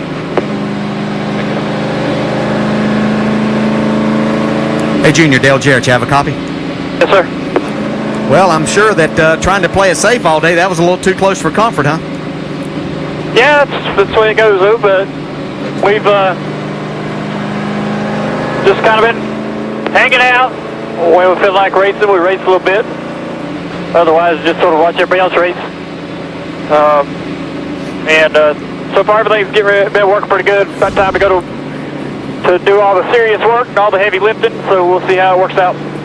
You confident that the two of you can take this thing to the front now after hanging out there all day? We got as good a chance as any car on the track as far as talent goes, but we got a little bit better race car than most of these guys, so maybe that'll help us out. Who's going to be the pusher here? I don't know who the pusher is. We'll just have to find out. All right, man. Good luck. Thank you. We'll see how they sort that one out because they're going to be side by side on this restart. Greg Biffle has pitted and rejoined the tail end of the field. So it is going to be Clint Boyer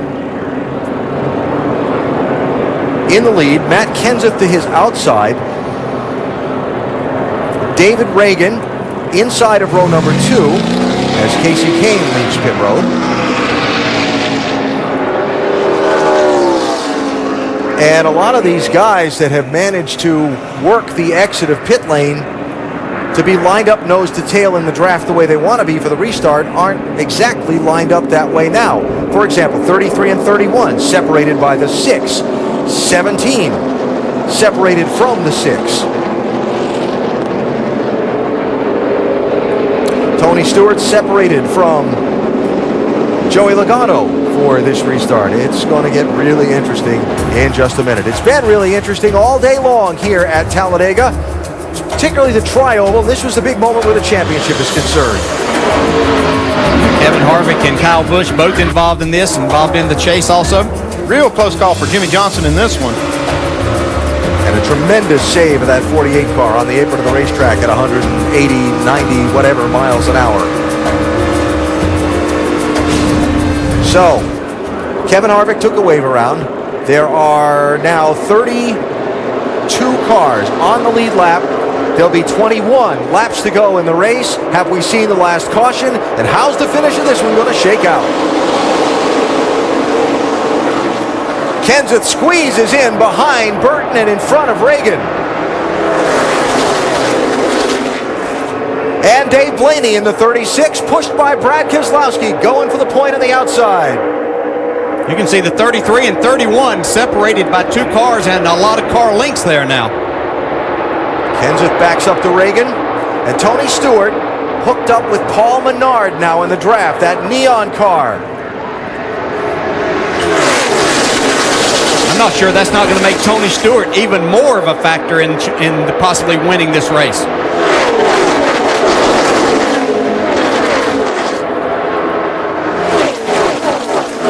And still hanging out at the back, Carl Edwards and his drafting partner, Greg Biffle. Dave Blaney and Tom Baldwin Racing to the point at Talladega. Yeah, that's nice to see for Tom and Baldwin Racing and Dave Blaney. They work hard each and every week just to get these cars to the track and bring a good product there. Good race driver, good owner. Nice to see good things happening. Now you see Denny Hamlin and Joey Logano getting together. And Dale Jr. and Jimmy Johnson looking like they might be trying to push through to the front right now. Well, it's 20 to go, Dale. I know you've done this from the back before. What do you think is the right time to start your charge from the back, if you're Edwards or maybe even Johnson? Yeah, way too early yet. You know, we saw Trevor Bayne and Robbie Gordon come from 12 seconds back in less than 10 laps to get themselves to the front. So I think there's still plenty of time here. So you're saying about 10 laps to go when you would want to make the charge? Yes. Tony Stewart to the lead. Remember, it was in this race a year ago that with 16 laps to go, Jeff Gordon was 21st, Jimmy Johnson was 22nd. Chad Knaus came on the radio, said go. They went, but as soon as they got to the front, the 24 had a problem, left the 48 without a drafting partner, and Jimmy was kind of fending for himself for the rest of that race without as much success as they had together all race. All day long to that point. I'm not sure that we've seen all that Martin Truex and David Rudiman have today, too. They've been up there a lot. We've seen speed out of these two. Do they have even more here as we get to the end of this race? What a chess match.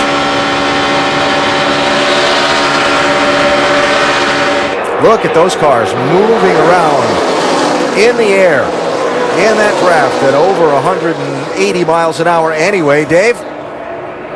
And the thing to remember about the 56 and the 00 is the weekend didn't start well for them. They had some parts confiscated off the cars. The windshields were taken by NASCAR, but they regrouped, and these two have stayed together all day long. They planned on working together as teammates, and they've stuck together, the 56 and the 00. NASCAR saying further penalties to be forthcoming for those two, as well as the 47 team on Tuesday. Vince? Well, this is a spot that Junior and Jimmy Johnson have tried to avoid much of the day, being surrounded by other cars as they're just outside the top 10 and discussing how close they might be to go time. So do you want to wait a little bit and let these guys crash, or go racing? What do you think, Junior? I'm not in no big hurry to run up in here, but I thought we got a little bit too far out of it that last little run there. So, I don't think we can start around too long. There have been a few times they've been tempted to go a little bit earlier today and get aggressive, and each time they've taken the conservative route. So far, it's paid off. Will it continue to pay off over the final 17 laps, Alan? A lot of racing left to find that out, Vince. Bobby Labonte, 47. Michael Waltrip, 15. The big charge to the outside. Jeff Gordon and Mark Martin, 24 and 5 as well.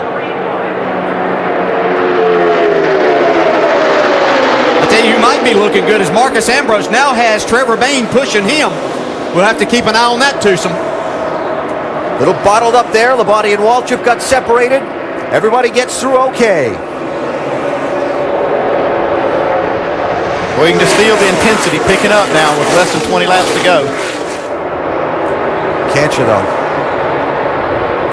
Matt Kenseth looking at the outside. He and Tony Stewart, along with Clint Boyer, have been the people who've been out in front most in this race. Jeff Burton, Montoya, they've been up there as well. Look at that save by Dave Blaney in that 36. It's more than a save. Look at him still going to the front. Never let off the throttle. Wow. A lot of racing left to go. The story of this one yet to be told. 15 laps to the checkered flag in Talladega. Continue to watch the action as we go NASCAR nonstop, presented by Gillette. Walking my way, it's just how I want to do it. Changing up my mind, it's just how we're gonna do it.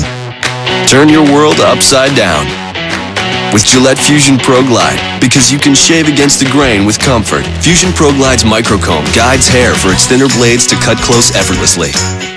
Get against the grain closeness comfortably with Gillette Fusion Pro Glide.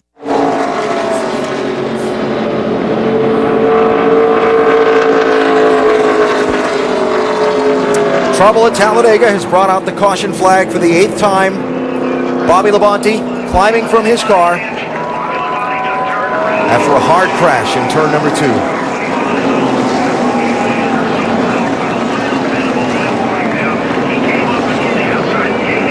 Labonte turned out of that big pack that was drafting all the way up into the outside wall and then collecting Kurt Busch on his way back down across the racetrack.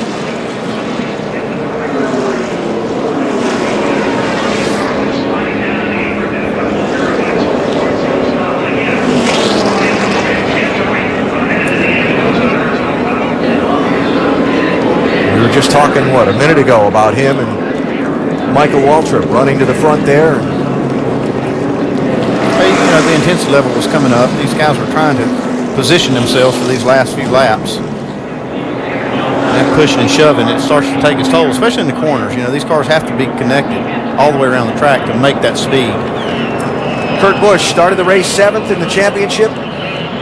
Only 27 points, 27 positions off the lead. He's headed to the garage in the closing laps of this one. And that's an awful lot of damage to the front end of that 22 car.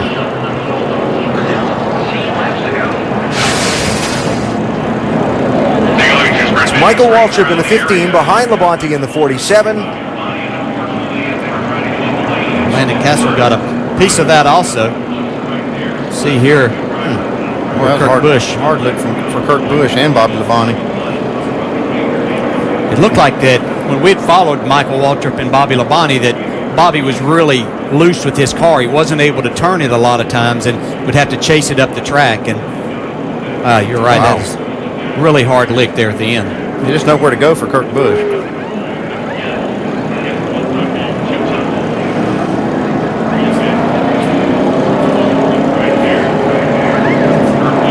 Wow, look at how high the back wheels of that car came off the ground in that hit.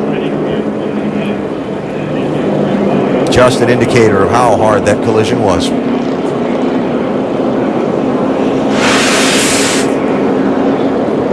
For Kurt Busch, not the finish he was looking for at Talladega. Some pit stops under the caution, not many. Vince? You see the 48 on the left of the screen, the 88 Dale Jr. on the right. They've been partners, both taking 4 tires. They just talked about not coming in, but Jr. thought he ran over some debris, so that's why they came. Dave? Greg Biffle and Carl Edwards came through. They were riding in the back trying to avoid contact with any of that action like we saw Bobby Labonte get into. So they rolled through all the debris. Carl Edwards' team had 5-lap scuffs to put on the car only. Not sure what Biffle's team had to put on, but they both felt it was better safe than not to pit. I have to agree. There was a lot of debris from that crash down there, and they're fairly far to the back anyway. Don't lose anything by coming in and getting those tires on. The team's getting 6 sets of tires to run this race. This now the 8th caution that we've had today. A number of incidents, not all of them crashes. They've had several debris cautions during the course of the day. Still 13 laps to go. Let's go back and finish that last commercial break as we go NASCAR Nonstop, presented by Gillette.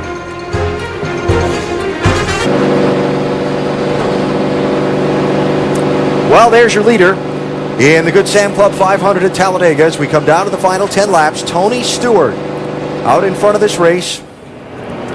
A race that's been very competitive, 70 lead changes now, 26 different drivers have been out in front. A race that's had its share of twists, some of the championship leaders involved in some incidents, spending some time behind the wall, speaking specifically of Kevin Harvick and Kyle Busch. Kurt Busch now back in the garage area, and Jimmy Johnson, one of the guys that's run around on the back of the pack all day, got bounced off of a little while ago. And Vince, they're still out there in 25th. What do they think? They've been comfortable running toward the back. Chad, now with 10 to go, how confident are you that you guys have the combination to get to the front? I'm just happy we made it to this point. How's that? So I'm real happy with the way Jimmy and Dale have worked together today. They've done a very good job of being very selfless and, putting each other's guys' needs in front of one another. So it's been a really good day. It's been fun working with the 88. Real happy with the Lowe's Chevrolet, and I think we've got an opportunity to get up there. We're just going to have to see. There's more than likely going to be another accident. Hopefully we're not involved in it. We'll hopefully come out here with a decent finish. The last incident, as we're going to take a look at it here, was there any damage done to the car as you guys went through the debris? No, not really from the debris. We had some contact from the 71 on the right front tire, and it may have bent the toe just a little bit, but it could have been a heck of a lot worse, that's for sure. Thanks, Chad. Dave? Darian Grubb has made very few adjustments on the race car today for Tony Stewart, but you had to make a big adjustment in who your drafting partner was. What's that going to do for you? Better situation? It all just depends. It depends on whether we think we can trust who's pushing us or not, but everybody can tell we got a fast car. We're able to drop it to the front with 2 or 3 different guys, so hopefully we can keep it up there with the El Monterey and Office Depot. Did you believe how far you were able to get with the 20 car with its damage? Yeah, 20's a good pusher, and we wish we could have kept him, but we're going to look for the best guy out there right now. They went shopping for Paul Menard, and those guys said yes. So, Alan, that's the matchup for the end for the 14 car. Yeah, the racing version of let's make a deal. Let's make a drafting deal. So, 1 to go. And Tony Stewart, as the leader, has chosen the outside lane. Remember that race, well, the Daytona 500, where David Reagan, in a hurry to get down in front of his drafting partner Trevor Bayne, didn't wait until he crossed the start-finish line before changing lanes and was penalized by NASCAR. Before Stewart pulls over in front of Menard, he's got to wait until they're across the start-finish line.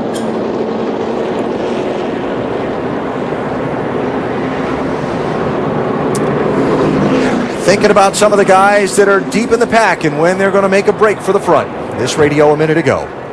You feel about leading here, Junior? Want back in front once you get going? Yeah, I mean, I'll push you until that's not working out. Yeah, I think it's going to be one move here, and I've got no problems pushing, man. Yeah, I know.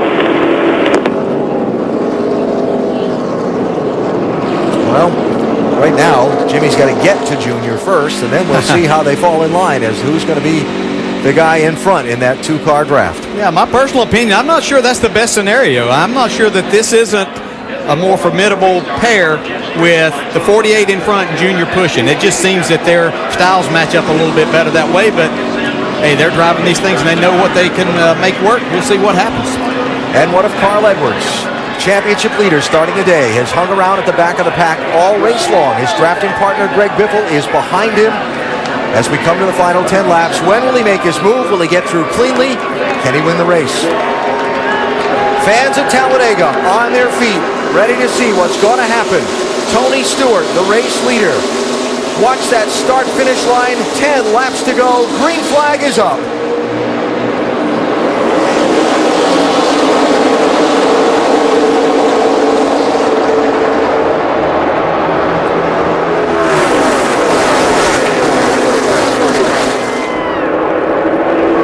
Jam up in traffic in turn 2. Look out. There's a potential problem there. I'd have to say that'll give that outside lane a big run going down to turn 3. Look at this accordion. Jeff Burton to the point in the 31, pushed by Clint Boyer. Oh, look at Jeff Gordon stick his nose in there, starting to get aggressive now. So tight with Mark Martin's drafting help. And to the outside, Matt Kenseth, 17, David Reagan, 6. They've been one of the more formidable drafting groups all race.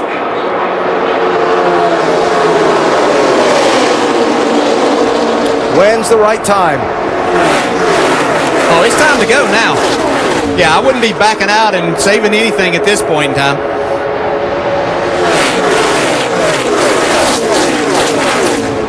You still see Carl Edwards and Greg Biffle. They haven't made their move really to the front. I don't know if they're trying to, but they haven't done it yet. For the lead, Stewart and Menard to the outside.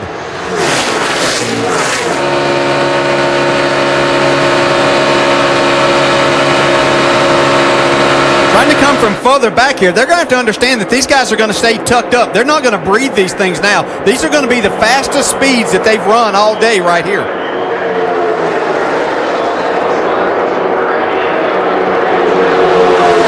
Leads that lap by half a car length.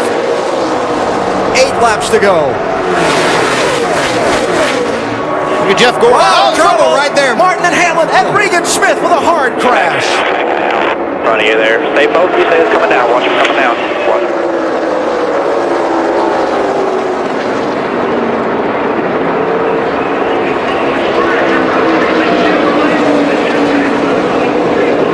Caution is out, as you see. Contact in that pack in turn number 2 and a heavy, heavy crash for Regan Smith in that 78 car. Denny Hamlin involved, Mark Martin involved.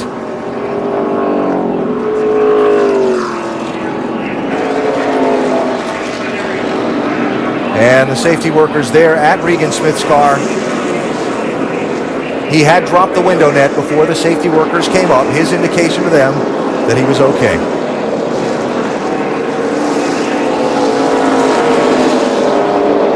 See him getting out of the car. That's good to see. That's very similar to the way Jimmy Johnson hit last week in Charlotte. Actually, probably a little tougher. And a wave to the fans in that backstretch grandstand. Well, just once again, a testament to the safety of these vehicles now and the Hans device that you just see right there, Regan Smith taking off.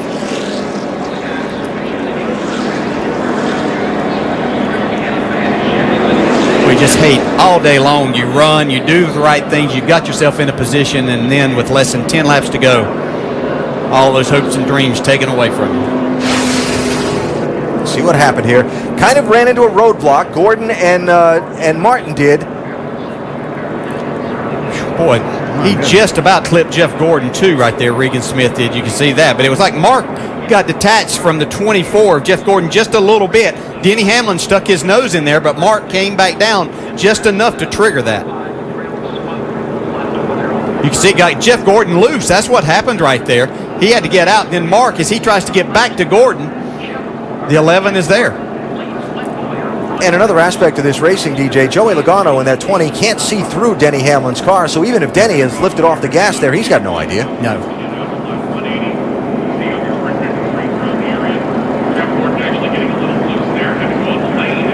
Wow, well, just look how close. I mean, he just skimmed the back bumper of Jeff Gordon's car. Marcus Ambrose coming by, gets a little bit of damage. Let's see, once again, Matt Kenseth and David Reagan sneaking by one more time. Third or fourth one today.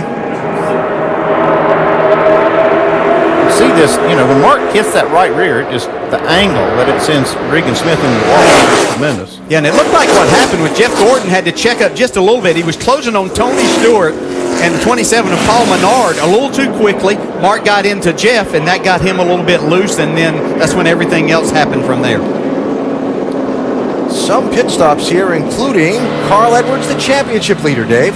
Along with his teammate Greg Biffle, his drafting partner. Again, the same issue for them. They were in the back to avoid everything that just happened in front of them. But in doing so, they believe they ran through debris again. So they're going to change 4 tires each car. In Carl's case, he was told, and we're going to give you scuff tires with, quote, even more laps on them. That shouldn't be a big issue. The tire wear very good here. The only issue is that the glue on the lug nuts might not have been dry, and so that would have taken just a little bit longer to get that done. But he'll rejoin with Biffle, and I think they'll maybe push the button now, guys, to go to the front. Well, and the question becomes, when they get all this debris cleaned up and we go back racing, we're not going to have many laps left in this race, and the time to make that charge is now.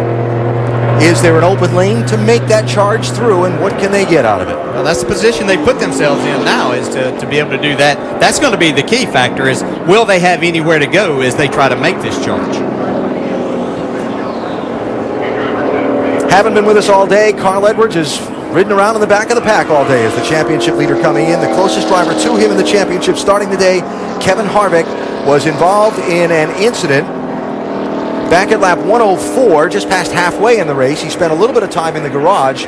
Harvick is back in the race, but is 9 laps down in 34th place. So Carl standing to gain a chunk of ground in the championship on Harvick if he can get through these final laps cleanly.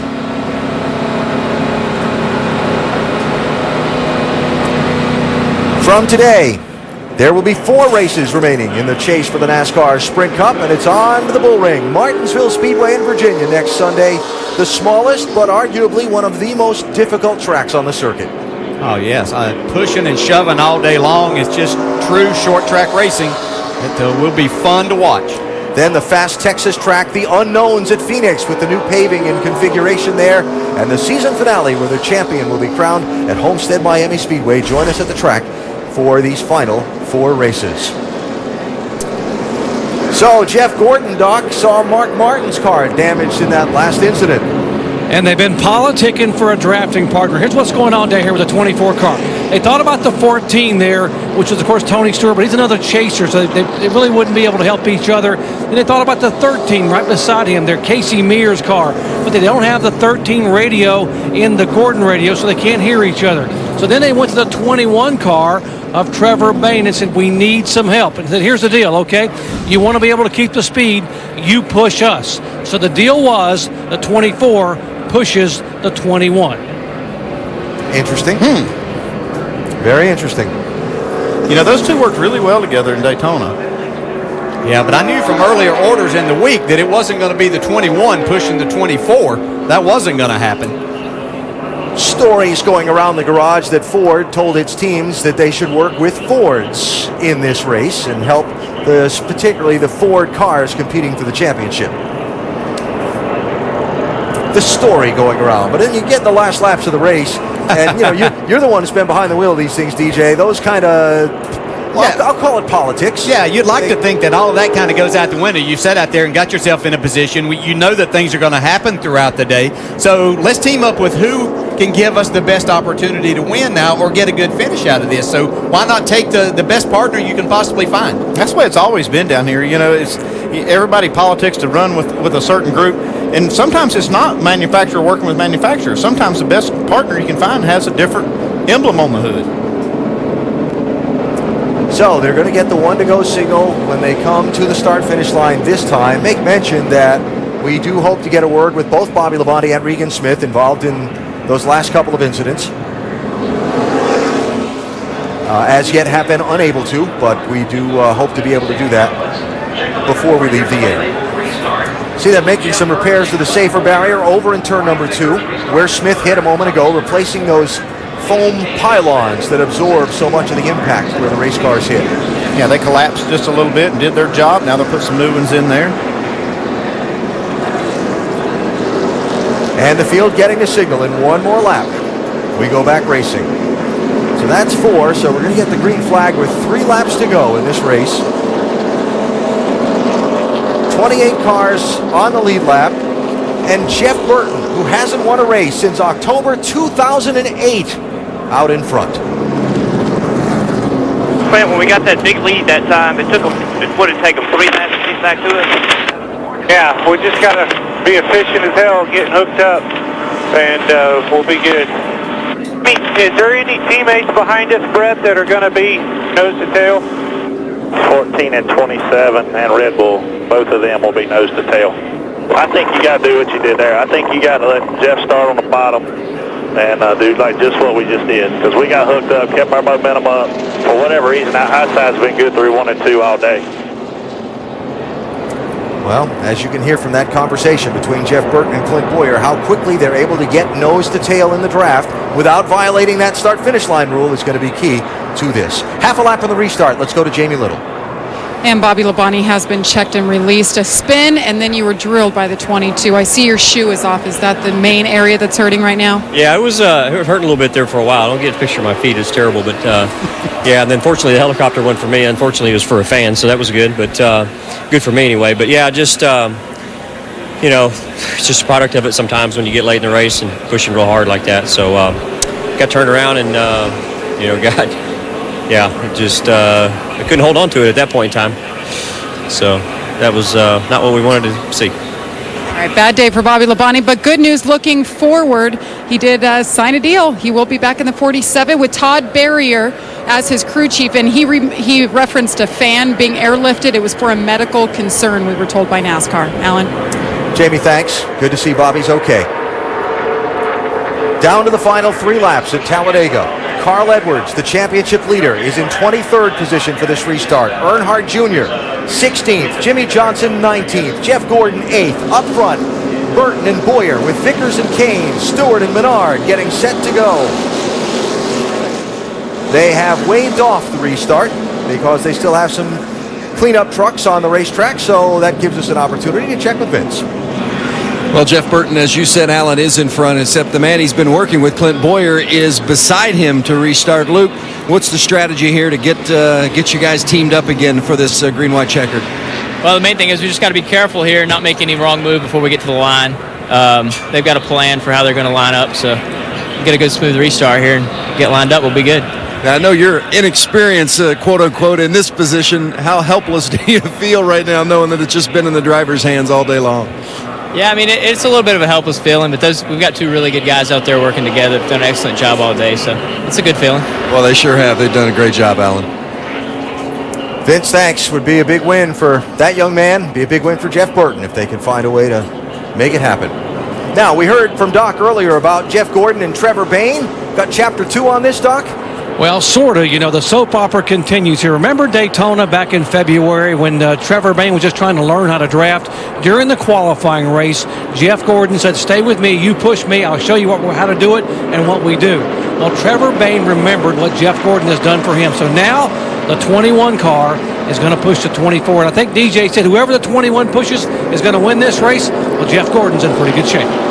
Yeah, I have to give that credit. Thank you, Doc, but that's Andy. I will say that Andy has said that all week long, that whoever Trevor Bayne, and I'm glad to see them work this out because Jeff Gordon did help Trevor Bayne a lot, and he won the Daytona 500. They're lined up together, so let's hope that it works out for them. Jamie?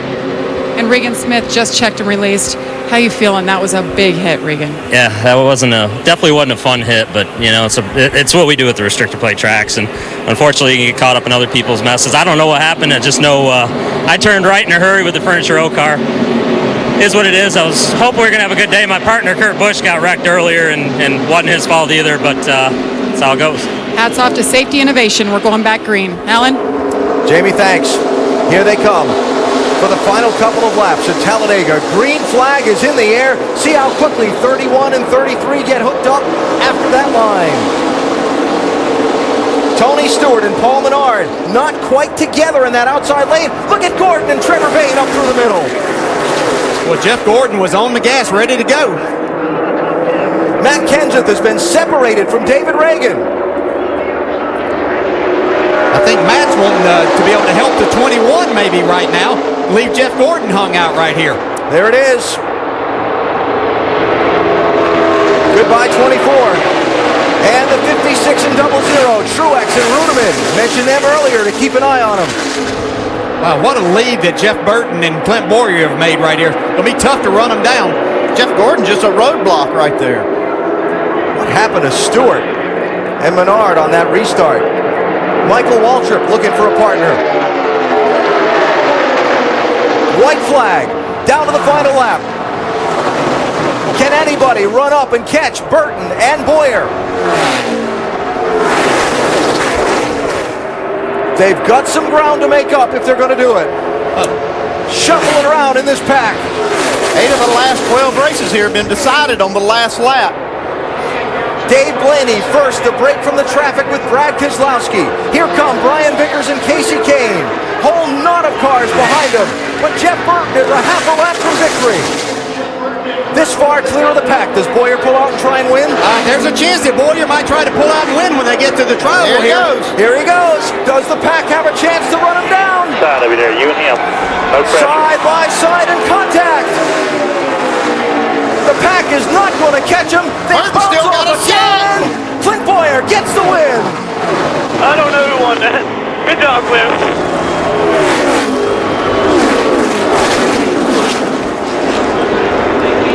Another frantic Talladega finish. We heard the radio conversation between Burton and Boyer about how quickly they needed to get together to hold off the competition. They did it, others around them faltered, and then they raced for it between themselves. That's exactly why Clint Boyer wanted to get Jeff Burton out there so they could get far enough that he could make a move to have a chance to win this race. That was passing at his perfection there. Victory. Good job, guys. Good job. But Dave Blaney coming home third in that Tommy Baldwin car. Yep. Blaney with third. Stewart wound up 7th. Edwards 11th. Jimmy Johnson and Dale Jr. 26th and 25th. Michael Waltrip gets the top 10 finish. Yep. And Clint Boyer leaving this team at season's end. And a lot of the people working on this car, I'm sure, are wondering where it's all going. And they're in victory lane at Talladega.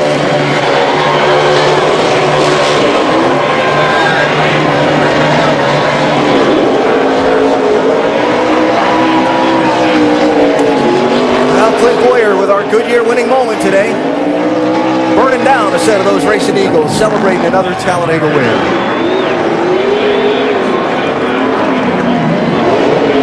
Tremendous effort by this team today, Jamie. Shane Wilson, the crew chief, I talked to him this morning about things coming to an end in 4 more races. You said, we have no pressure. We could just go out and win. How sweet is this victory? It's really good. I mean, this deal, we've we've worked hard, and we've been close here and there, and missed a chase this year. But this group is a good group, and it's a shame it's going to the end, but it's the way it is. And just proud of everybody today. Everybody at RCR, ECR had really good cars today, and just glad. What can you say about that 31 team and Jeff Burton? Those two never lost each other. No, we were good all day. Those guys did a great job. Did the tandem deal very good. Track position was worth a little bit, especially at the end, and I think it made us better for the end running up there all day. 2 years in a row, they're victorious. Clint Boyer back in victory lane, Vince. Well, the best finish of the season for Jeff Burton, second, but I know that's not what you wanted. So close.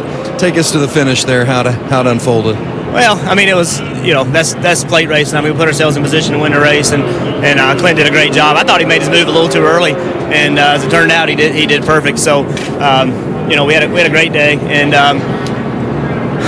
part of me wants to cry, part of me wants to cheer. Anytime you leave here and you can, cars in one piece, you should be happy. But to come that close after the year we've had is pretty disheartening. What kind of encouragement does it give you, though?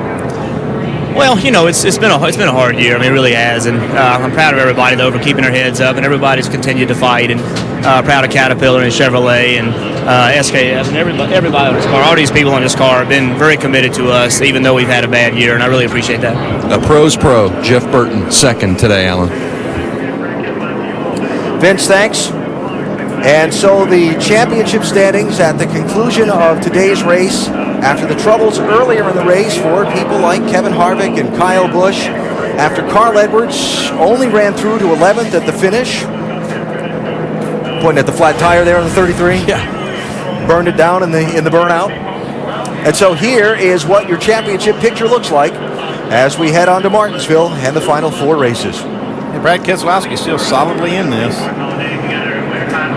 Matt Kenseth, 14 positions on the racetrack behind Carl Edwards. Edwards ran around about 30th most of the day. He wound up finishing in the 11th spot, Doc.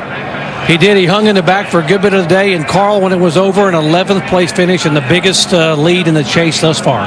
Describe your day for us. First of all, I gotta say Greg Biffle is amazing. He is just an unbelievable driver and best teammate a guy could hope for. Got to thank Subway for being on board. It's a big month. It's any Tober. Any $5, any footlong, regular footlong is $5. And Aflac, Ford, Kellogg, Scott's, all the fans in Sprint. But this race is insane, And that last dash to the finish, Greg and I had laid back, and we thought we'd, we wanted to get a Ford to victory lane, but we just thought we'd do the best by being out of the wrecks. And man, he just does an unbelievable job. The communication was unreal. I just hope we can work together at these races from now on. Carl Edwards and Greg Biffle, great teamwork, and the lead now 14 points. Alan? Doc, thanks. Some fireworks in the final laps and some fireworks back in the garage area, too. Apparently, looks like the 78 transporter perhaps putting some... I'm not sure it's not coming out of the 78 or the one. Either way, safety officials on the scene back there in the garage area containing the situation. We're told it is the 78. Looks like the actual, see the tractor, the paint on the actual truck itself. Get a follow-up report on that. Talk about making a bad finish to a race even worse for that 78 team. The hard crash late in the going today. No hard luck for Clint Boyer as we head down to Napa Victory Circle to talk with the Kansas Clint winner at Talladega.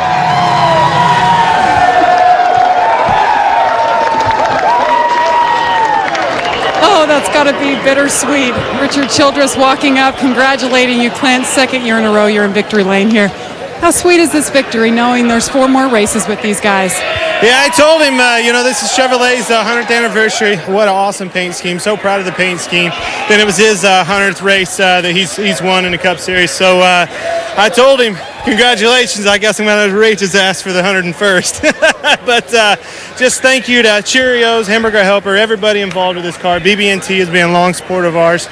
It meant a lot to me to get all these guys back in victory lane before we cap off this season. So good day.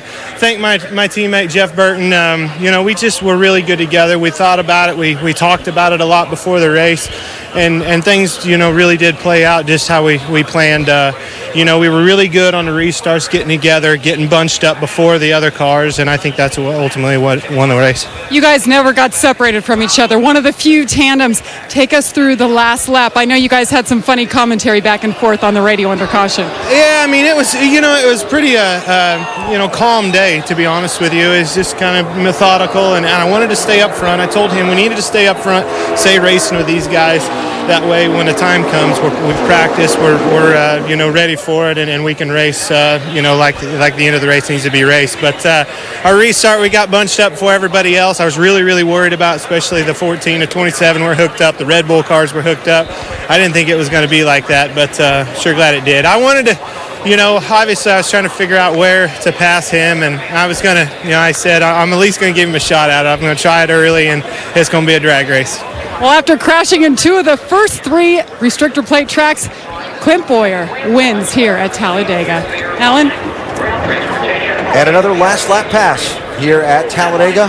4th race in a row, 5 of the last 6 now. And Richard Childress Racing, 100th NASCAR Sprint Cup Series victory. You had a hand in a few of those there, Yeah, Mr. a Petrie. few of them. I heard Clint say that he was going to race Richard to the next one, but hey, they might get it together. They still got 4 more.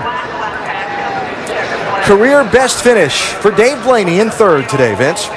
That's right. Restarted 14th on that final restart. How'd you get up to third there in the last couple of laps? I don't know. I had that big blue 2 car pushing me. I can't thank Brad Keselowski and that whole team enough. They committed yesterday or Friday to just work together the whole day, and we kind of struggled at times figuring out what to do and how to do it and when to do it.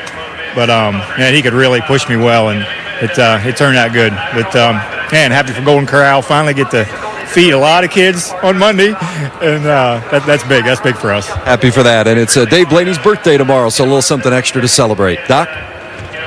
And Brad Keselowski restarted 15th and finished 4th. And Brad, how? 4th, exactly. We finished 3rd and 4th, Jerry. Okay. And how wow were those final 9 laps?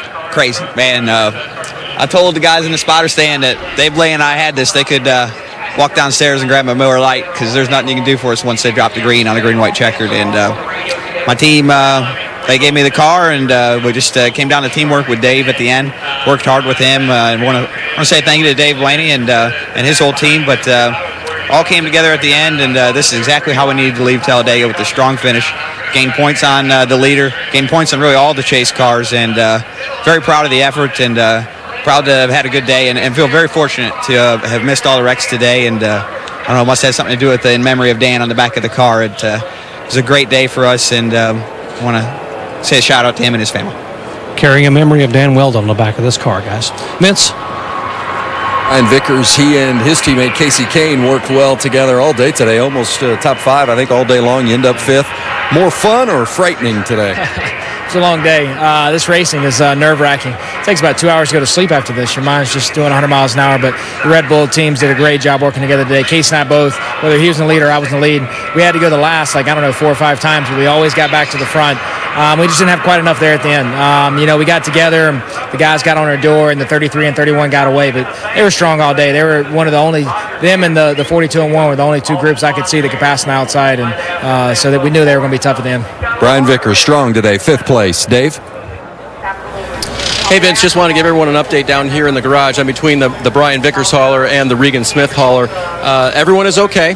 They were transferring the fuel from the dump cans they use on pit road actually into a reservoir in the back of the cab. That's where they store the extra fuel to go down the road so they can store the empty cans up in the top of the hauler. So everyone's all right, and there was just a quick fire. They got it all put out, and they'll go down the road a little battered in a lot of ways today, Alan.